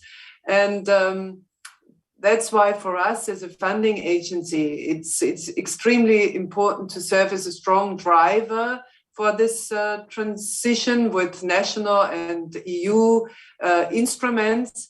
And it is of utmost importance to make funding available quickly so that companies can retain their qualified employees and create additional jobs over the short term. What is decisive for the output of an innovation system is the speed at which new ideas and research findings can be implemented and put to economic and societal use. And that's, I don't know if Jochen or Alexander mentioned it, it's bringing all these applications to the market. And that is extremely important, because if we just do research and basic research, which is extremely important, but if we can't bring ideas to the market and knowledge to the market, then we don't succeed. And let me just mention one of the success stories we lived through that was in the beginnings of the Corona crisis. We started with a Corona emergency call in 2020, and the federal government called for more, and we were the operative partners for more research in vaccines and therapeutics and diagnostics and preventions, and to bring the applications to the market. And what we saw with these 50 projects we could fund is that the results are already being implemented in different sectors and areas, and that is from AE in data and medicine to very, very different. It's not only vaccines, but we see that these results have been implemented to serve people in hospitals or other areas. And one third important learning is that this crisis, the last crisis, was not a financial crisis. And we saw that during the last 2 years, we had like 40% more project proposals every month for 2 years. And that is really extremely high figures, because usually we are dealing with a few thousand per year. So that was really increasing. And that was a sign that many companies just used this time in this crisis to really improve their products, to improve their processes, also in investing into digitalisation. And it makes them stronger. And we know with all figures that it makes you extremely strong and resilient after crisis if you invest into R&D and innovation during a crisis. So I think this is all sign and proof enough to show you all how important it is to do this R&D funding. And we're trying to redesign and improve our products and services as well. The Corona emergency call you did is the perfect example how to foster, especially in fields of health tech. Now, when I look to the war in Ukraine, you also see a lot of cyber war going on. Alexander Sysoyev, cybersecurity, I think it will be much more important now than it has been maybe 2 years ago. What do you think? What are the important pillars of cybersecurity for SMEs as well as for corporates or institutions? Very good question. Thanks for this. First of all, we are deeply saddened, all of us are deeply saddened by the events that are happening in Ukraine, and the devastating effects of this unfolding tragedy impact all of us in one way or another. Such conflict and the growing humanitarian crisis are deeply unsettling, and it's fair to say that war is tragedy, and there should be no place for war nowadays. Coming back to the questions, I think it's also fair to say that the events that are happening in the geopolitics right now also make us think about the importance of the cybersecurity, as you say. I think the importance of the cybersecurity has been also mentioned in the previous panels by the few persons. And actually the movement to the digital infrastructure and to the 5G heightens the demand for the robust, resilient and joint cybersecurity strategies. If you look at the 5G as such, this is a tool set to unleash digital benefits while also exposing the society to the new economic, technical and potentially geostrategic threats. Such risks nowadays, can be isolated in today's network just by the sort of the technical means, but it's also fair to say that technologies are developing and becoming complex, and these can potentially open up the networks to the more vulnerable vector attacks or human errors or threat actors or design flaws. And then it actually also highlights the renewed question of trust. Are we confident that the partner whom we are selecting is going to put the interest of operators, users, citizens, and Europe countries in the forefront? And then the trust question would be also, is it really so under any condition? Is it really so under any circumstance? Unlike the security that can be verified through the testing the equipment, trust cannot be tested technically. And both security and trust are actually two distinct and kind of concepts, and 5G partner that is selected in the country must tick both boxes. A trust deficit, sadly to say, cannot be mitigated by engineers or coders, and sometimes not even by the company itself. The good thing is that EU is really looking into this. State members have been designing the concept of the so-called EU toolbox, and this toolbox contains tools to address situations when trust is going to be missed. So the framework that is addressing both trust and security. Therefore, cutting the long story short, I think it's important to indicate that those pillars are trust, security, standardization across operations, deployment, and the product development. This is a recipe. I also would like to talk with Jochen Porenich about cybersecurity because of course, we know that Kapsch is running a cyber defense center. Which trends do you see in cybersecurity? How is it changing, and how important will it be for all of us? Yeah, when we talk about resilience, this is also a crucial element for ensuring resilience. If we look a little bit into the figures, last year, 60% of all companies in Austria said that they were victims of cyber attacks, 60. If we look at Germany, the damage caused by cybercrime last year in Germany was more than 220 billion euros. And if you look at it in total, the profit that cybercrime generates is already larger than the profit generated by drug dealing worldwide. So it's an industry. So it's on the one side an industry, on the other side it could also be, as we see now, a geopolitical question.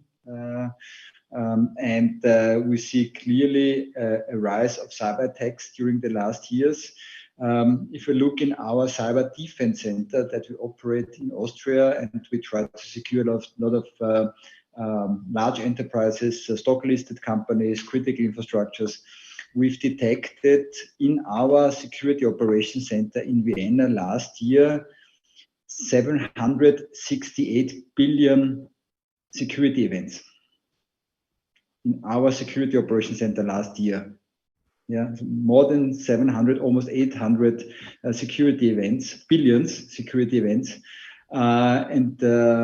this should give you just a feeling about the volume, the trend, and also the threats that we are facing. And if we look at data, the explosion of data, and the data that we can access, I mean, if you just look at the topic of darknet and deepnet, we can say that less than 10% is the data that is visible for us.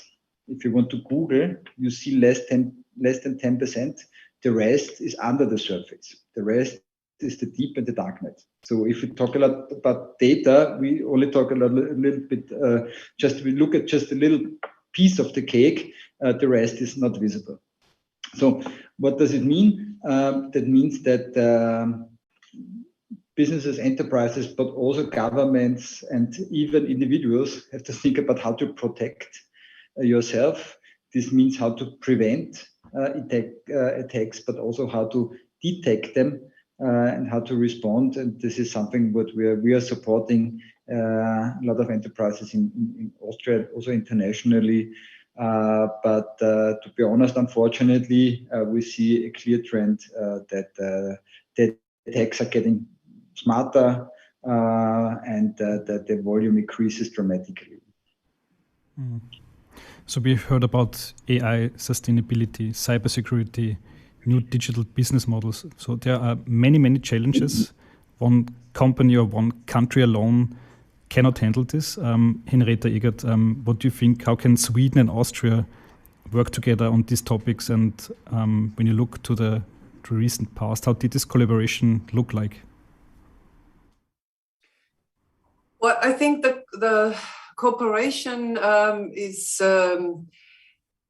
is important, extremely important, because we need to remain competitive and strengthen the European sovereignty in critical industries. And I think this is true for us in Austria as for Sweden and all the other European countries.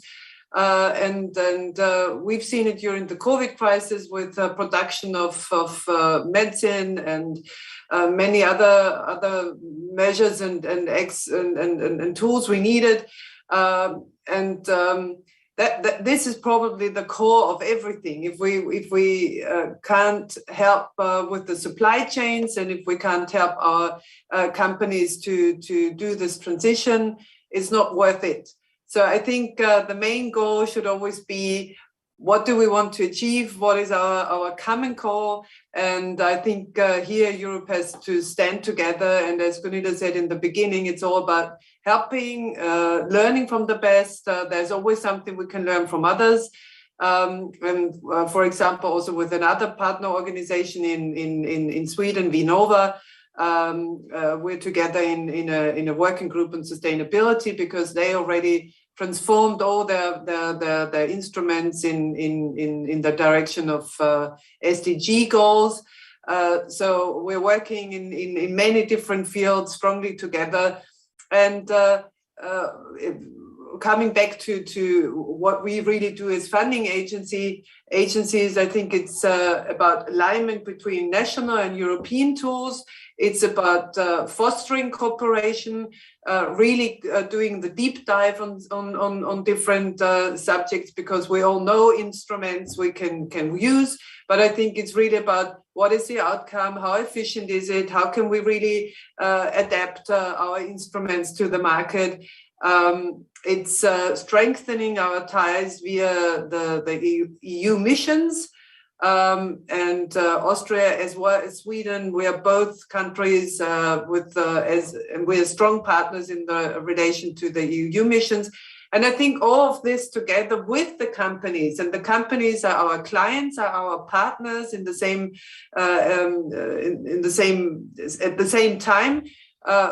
We need their inputs as well to see where we really have to focus on. And I think all this together, this whole ecosystem, if we really work together well, then we will probably make it for the future.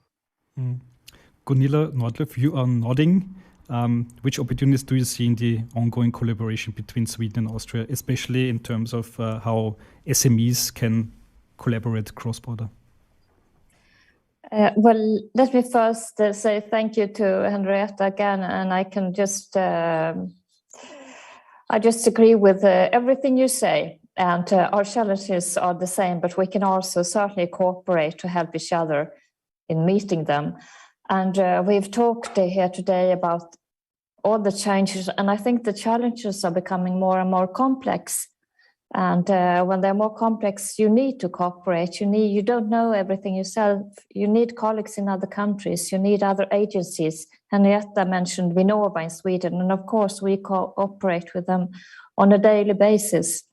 But we also need the businesses and the cooperation between the public sector and the businesses and the academia as well. So the more and the better cooperation we develop and make it a natural way of working together, I think we will be able to meet these challenges and that way also support our SMEs in a much better way. We've talked about the infrastructure, the changing markets, the business models, the advanced technologies, integrity, cybersecurity. There are so many aspects in developing business today, and especially when you need digitalisation in order to do so. So the SMEs can't grasp all that by themselves. We need to cooperate. And we have had a very fruitful cooperation before, and we also, in the program that we mentioned before, we invited SMEs from Austria to come to Sweden, and they were part of a program that we have. We call it a startup program. And it was a possibility for them to meet colleagues in Sweden, but also to meet meet investors and also, of course, broaden their networks. And at the same time, we could, as an agency, learn things from the Austrian SMEs as well as our colleagues with Henrietta's team in Austria. So I would just like to continue working together, continue sharing and learning from each other, and that way reaching out and make our knowledge and our programs accessible to SMEs. When talking about cross-border cooperation, I think Ericsson is the perfect example. A big company from Scandinavia is doing a lot of business, especially in 5G in Austria. Alexander Susev, can you give us some insights how these cooperations between different companies across borders work for you? Yeah, I was expecting this question. Thanks for this. It's also important to bring some practicalities into the picture, right? So first of all, I'd like to remind that Ericsson has a long history in Austria, and this year we are actually celebrating 120 years of our operations in Austria. And historically and nowadays, we have been always on the cutting edge of the new technologies and technological projects and developments. Our big focus right now in Austria is to support country with the digitalization speed and the 5G rollout, and therefore also to bring the perspective of how do we do the things in Sweden and worldwide. But what is also important in order to reach this and enable this, it is important to build the ecosystem in place. And I think this is something that all the speakers on this panel have been indicating. The importance of the ecosystem in digitalization is extremely important. This is why we are trying to bring together ourselves, service providers, meaning telecom operators, but also industries, system integration companies, universities, academia, all together. And maybe to bring a few practical examples. So first of all, we are, of course, having a number of the projects with leading service providers in Austria. But besides, we are also part of the Gigabit Academy initiative by the Federal Ministry in charge of telecommunication. This is for the reason to improve the 5G awareness. We're also partnering with Austrian Institute of Technology in the research area, looking into the 5G practicals, but also into the 6G. We're also partnering with TU Vienna and Austrian University of Klagenfurt in order to upskill the digital skill set. And we're obviously working with leading system integration company like Kapsch in order to explore new opportunities and new digital things in Austria. Jochen Porenich, I know that also for Kapsch Businesscom, cooperations with other companies for products, services are very important. Can you give us some examples that can serve us all as inspiration? And of course, one question, is also Sweden interesting for you? Yeah, I can only emphasize on the things that my colleagues said before, Henrietta, Gunilla, and Alexander. I think we can tackle all these challenges together in an ecosystem. the challenge in the area how to keep pace with the digitization, but also the challenge of cybersecurity. As an example, I mentioned that we have a clear trend with increasing attacks. We are part with our Security Operations Center, part of 600 other governmental institutions and security operations centers, and we share our experience. And we can only handle and tackle this challenge by sharing and collaborating across, as Gunilla also mentioned, academia, government, and other businesses. I mean, that's let's call it stronger together. Yeah, we're clearly stronger together. The power of we, and if we cooperate also across borders, then we see clearly the possibility to cope with these challenges. Yeah. As Alexander mentioned, we are a system integrator, and therefore Ericsson is also an important partner of us.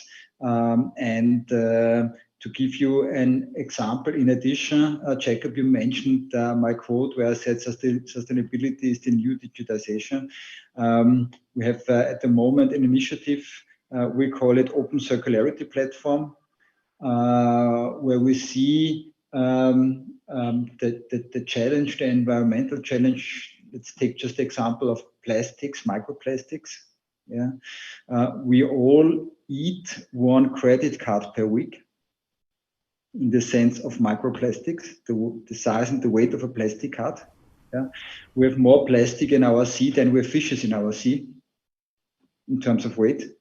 So there's clearly a challenge to do something against it. And what we see is some point-to-point initiatives, but we see no circular approach to this. We need to combine the whole value chain, and digitization is again a possibility to combine all the players in a circular economy. And this is something that we have to do cross-border and cross-industry.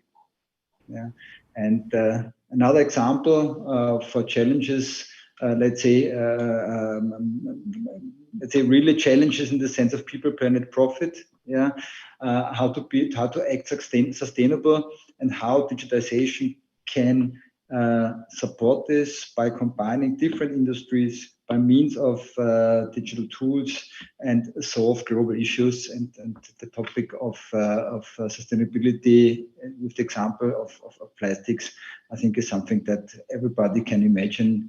And it's clear that we all want to avoid to eat a plastic card every week. Absolutely. Yeah. I will have a quick look into the Zoom chat if there are any questions from the audience. By now, I don't see any questions. I would have a follow-up question for Alexander Sysoev. So 5G is very well known in Austria, I would say since 2 years. But just last week, the Mobile World Congress showed that 6G is coming. Can you give us a quick insight? What is 6G and what can it achieve in comparison to 5G? Very good question. I think that before 6G comes into the picture, it's fair to wait till 5G reaches a certain level of the maturity and practical implementation across the industries. And as I said, we are on the way to support the broader ecosystem with our know-how, technology, and use cases in the area of the 5G.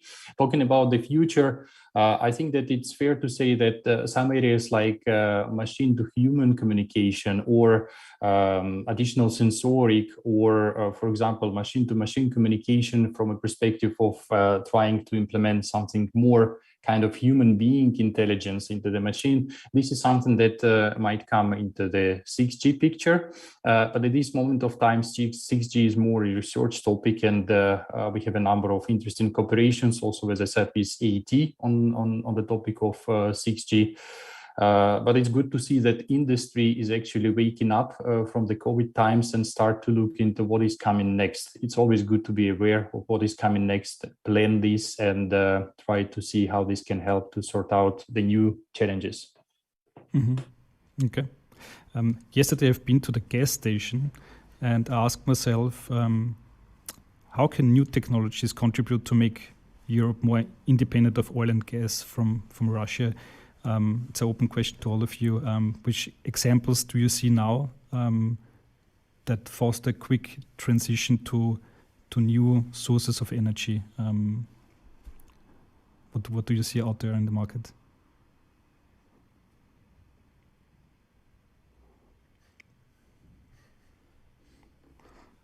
Okay.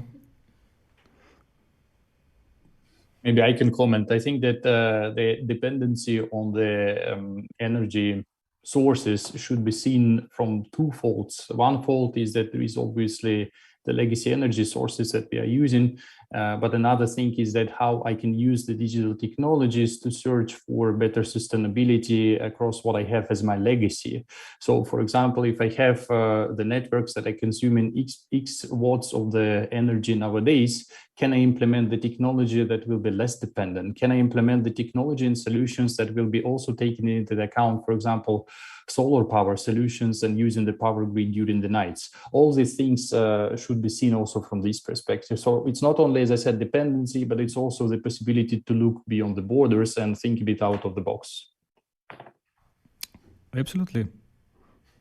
So great.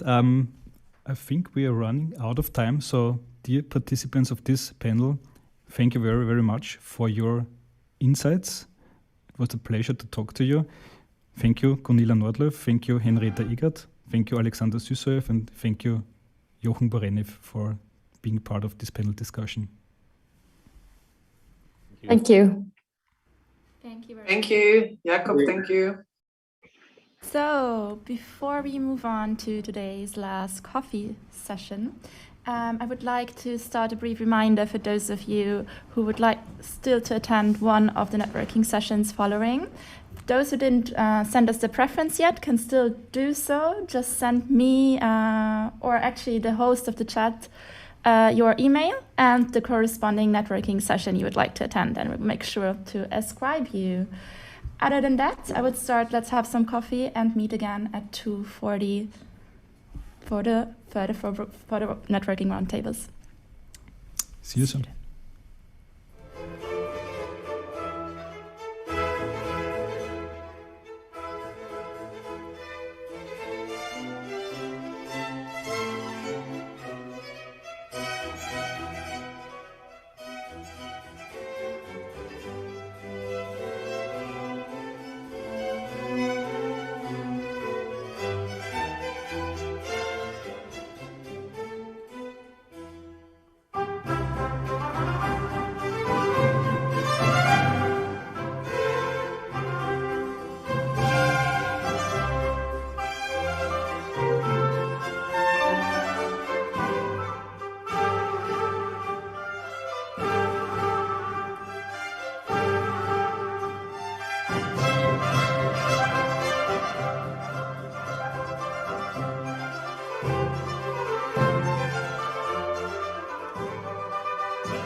Welcome back, everyone, to this final dish on the menu.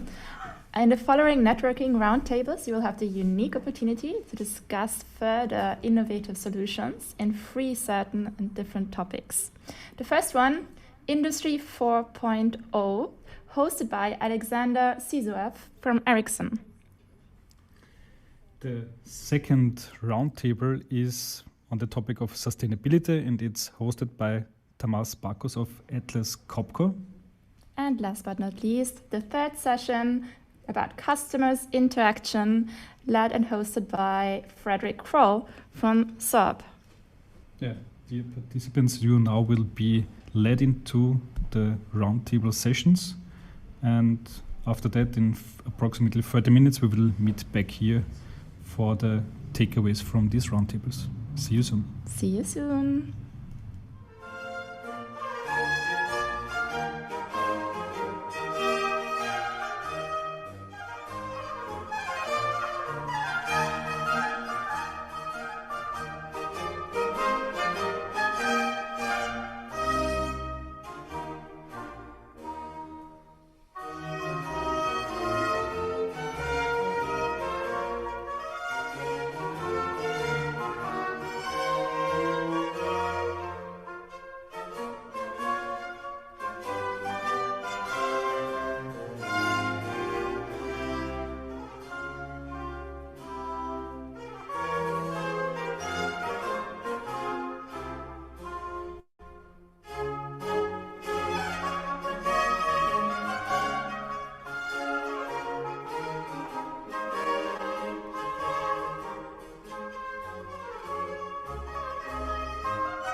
Welcome back to the main stage. We hope you had successful networking sessions. And now, of course, we would like to hear firsthand what these breakout sessions brought to you. And we now would like to call out the three leaders of these breakout sessions to tell us a bit what was going on in the groups. I would like to start with Alexander Süsse from Ericsson. He was leading the Industry 4.0 session. Can you tell us a bit what happened? Yeah, thank you. I think that first of all, it's worth highlighting that was very interesting and diverse dialogue. I'd like to highlight diversity from a perspective that we had an opportunity to share the insights from multiple segments and from the multiple industries because we had corporates and also that they're working in different parts of the connectivity value chain. Our conclusion was that first of all, it is important that all the players acknowledge and understand the demand that is coming from the industry. It is important to know the pain points of your partner. It is important to understand what exactly these pain points are about. It is important to really put yourself into the shoes of the industry or a partner with whom you're talking about the 5G or digitalization in general. And then once you are there, it's becoming much more possible to talk how digitalization can help to solve the issue. The next thing here that is important to highlight is about the partnerships. We talked not only on this specific session, but also on the panels. There was several times highlighted the topic of the ecosystem. So ecosystem and the partnerships are important in order to solve a particular issue and the challenge. But then the third pillar that we concluded is important is cybersecurity, because once you have the problem statement, once you have actually the solution, then you need also not underestimate the fact that there might be some security aspects, and it is better to keep in mind these security aspects sooner than later. So summarizing these three pillars would be acknowledging the problem statement, coming with the solution from ecosystem perspective, and then putting cybersecurity into the focus. So those were three main conclusions from our dialogue. Great. Alexander, thanks for the summary. And now we would like to jump to the next group. Tamas Bakos from Atlas Copco. You were talking about sustainability in your breakout session. Yeah. Can you give us a brief summary? Indeed. Thank you. It was a really good discussion, confirming each other's intention, what we are doing within corporates and startups regarding sustainability. And before I would summarize, I just wanted to emphasize that one of the main intentions of this event is also building our network.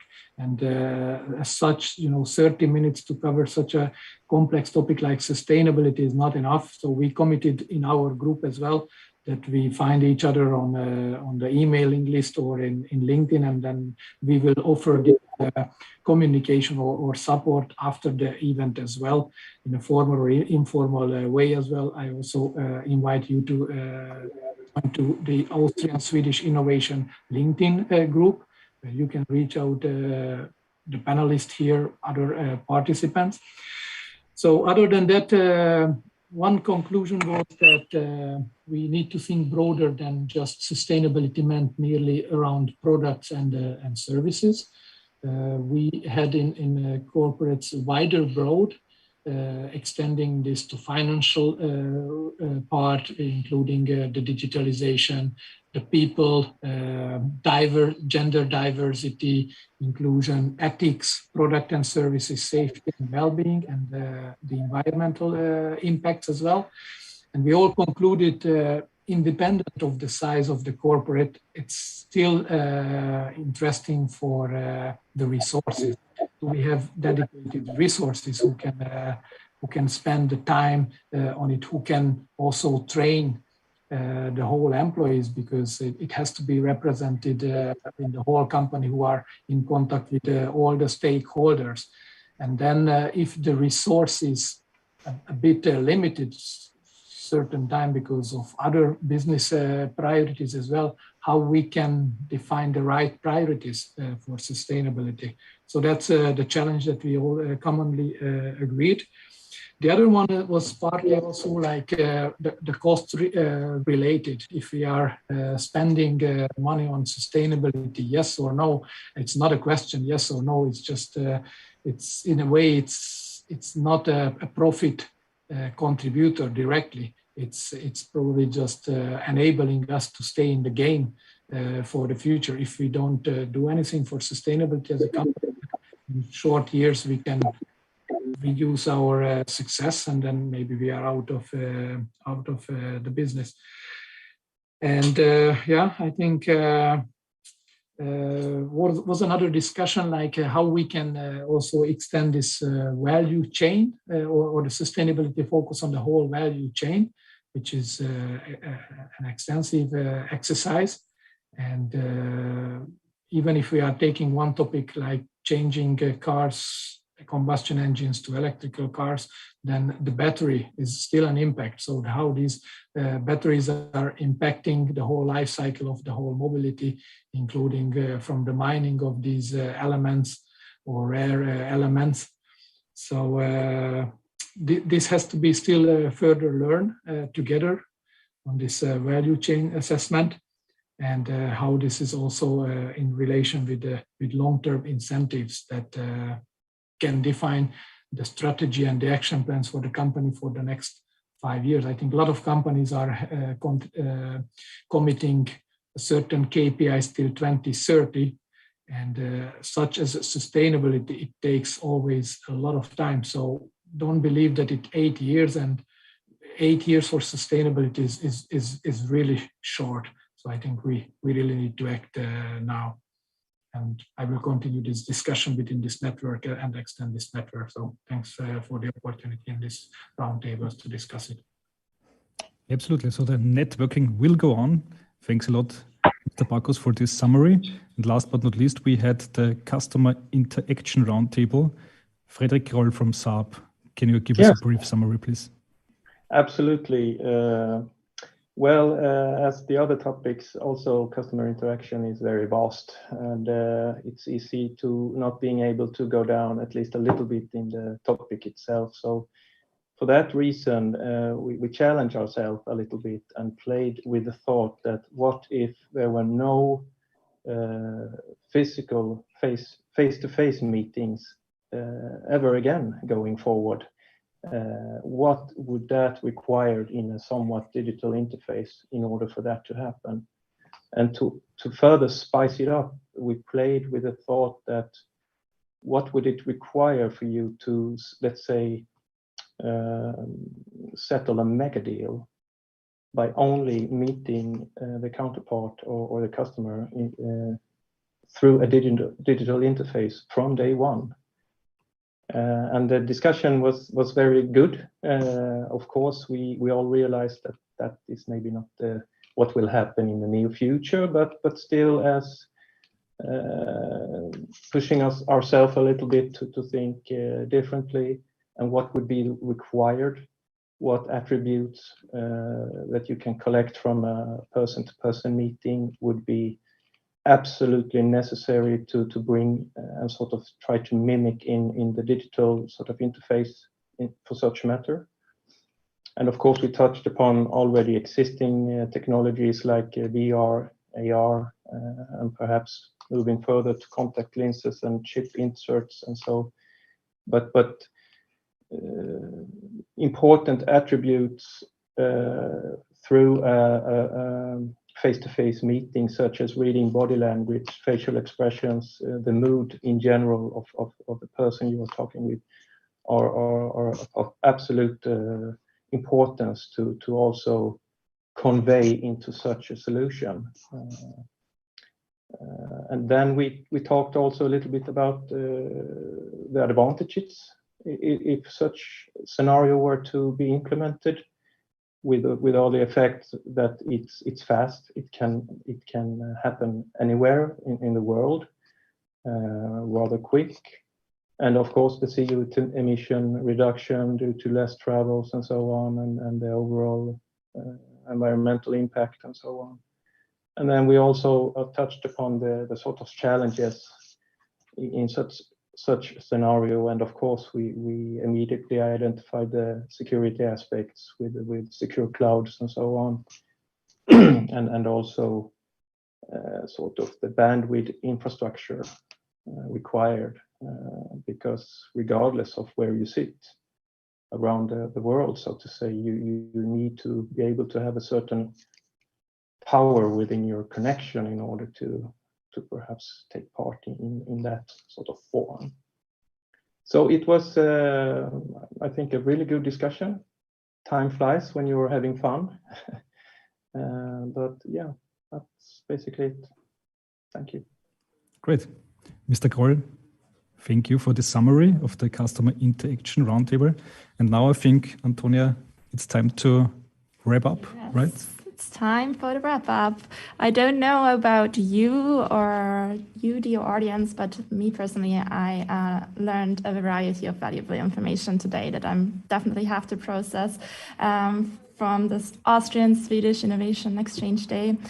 We saw that there's quite some potential and quite new startups that might be the next unicorn in Europe.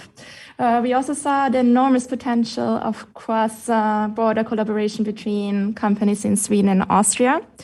Me personally, I have the main takeaway that we should further emphasize and put even more emphasis on these cross-collaboration opportunities between authorities, big corporates, and especially also the young entrepreneurs of the startup world.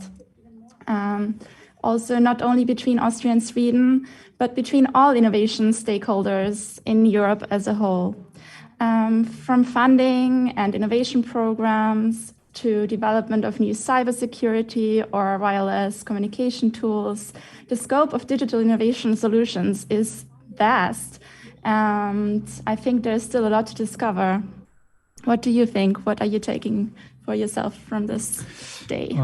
Well, Antonia, I think my key takeaway today really is the term twin transition. It is both innovation and sustainability that has to go hand in hand. And it is Europe's, Sweden's and Austria's big opportunity to get strong in technology, to get more independent in terms of energy supplies, and to be a world leader in digital space and to fight climate change at the same time. At this point, I think we've almost reached the end of this beautiful day. At this point, I also want to stress out that we will meet again in a year, because that's not going to be the last Innovation Day organized by the Embassy of Sweden in Austria. We will have a third edition. Stay tuned. And I hope everybody enjoyed the outputs and insights we gained today. And I would say have a lovely remaining Wednesday. Absolutely. Thanks to all the participants. Thanks to all the panelists. Thanks to the Swedish Embassy. And of course, the FFG. For organizing this event. And I think that's it for today. Thank you and see you next year. Stay safe. Thank you. Likewise.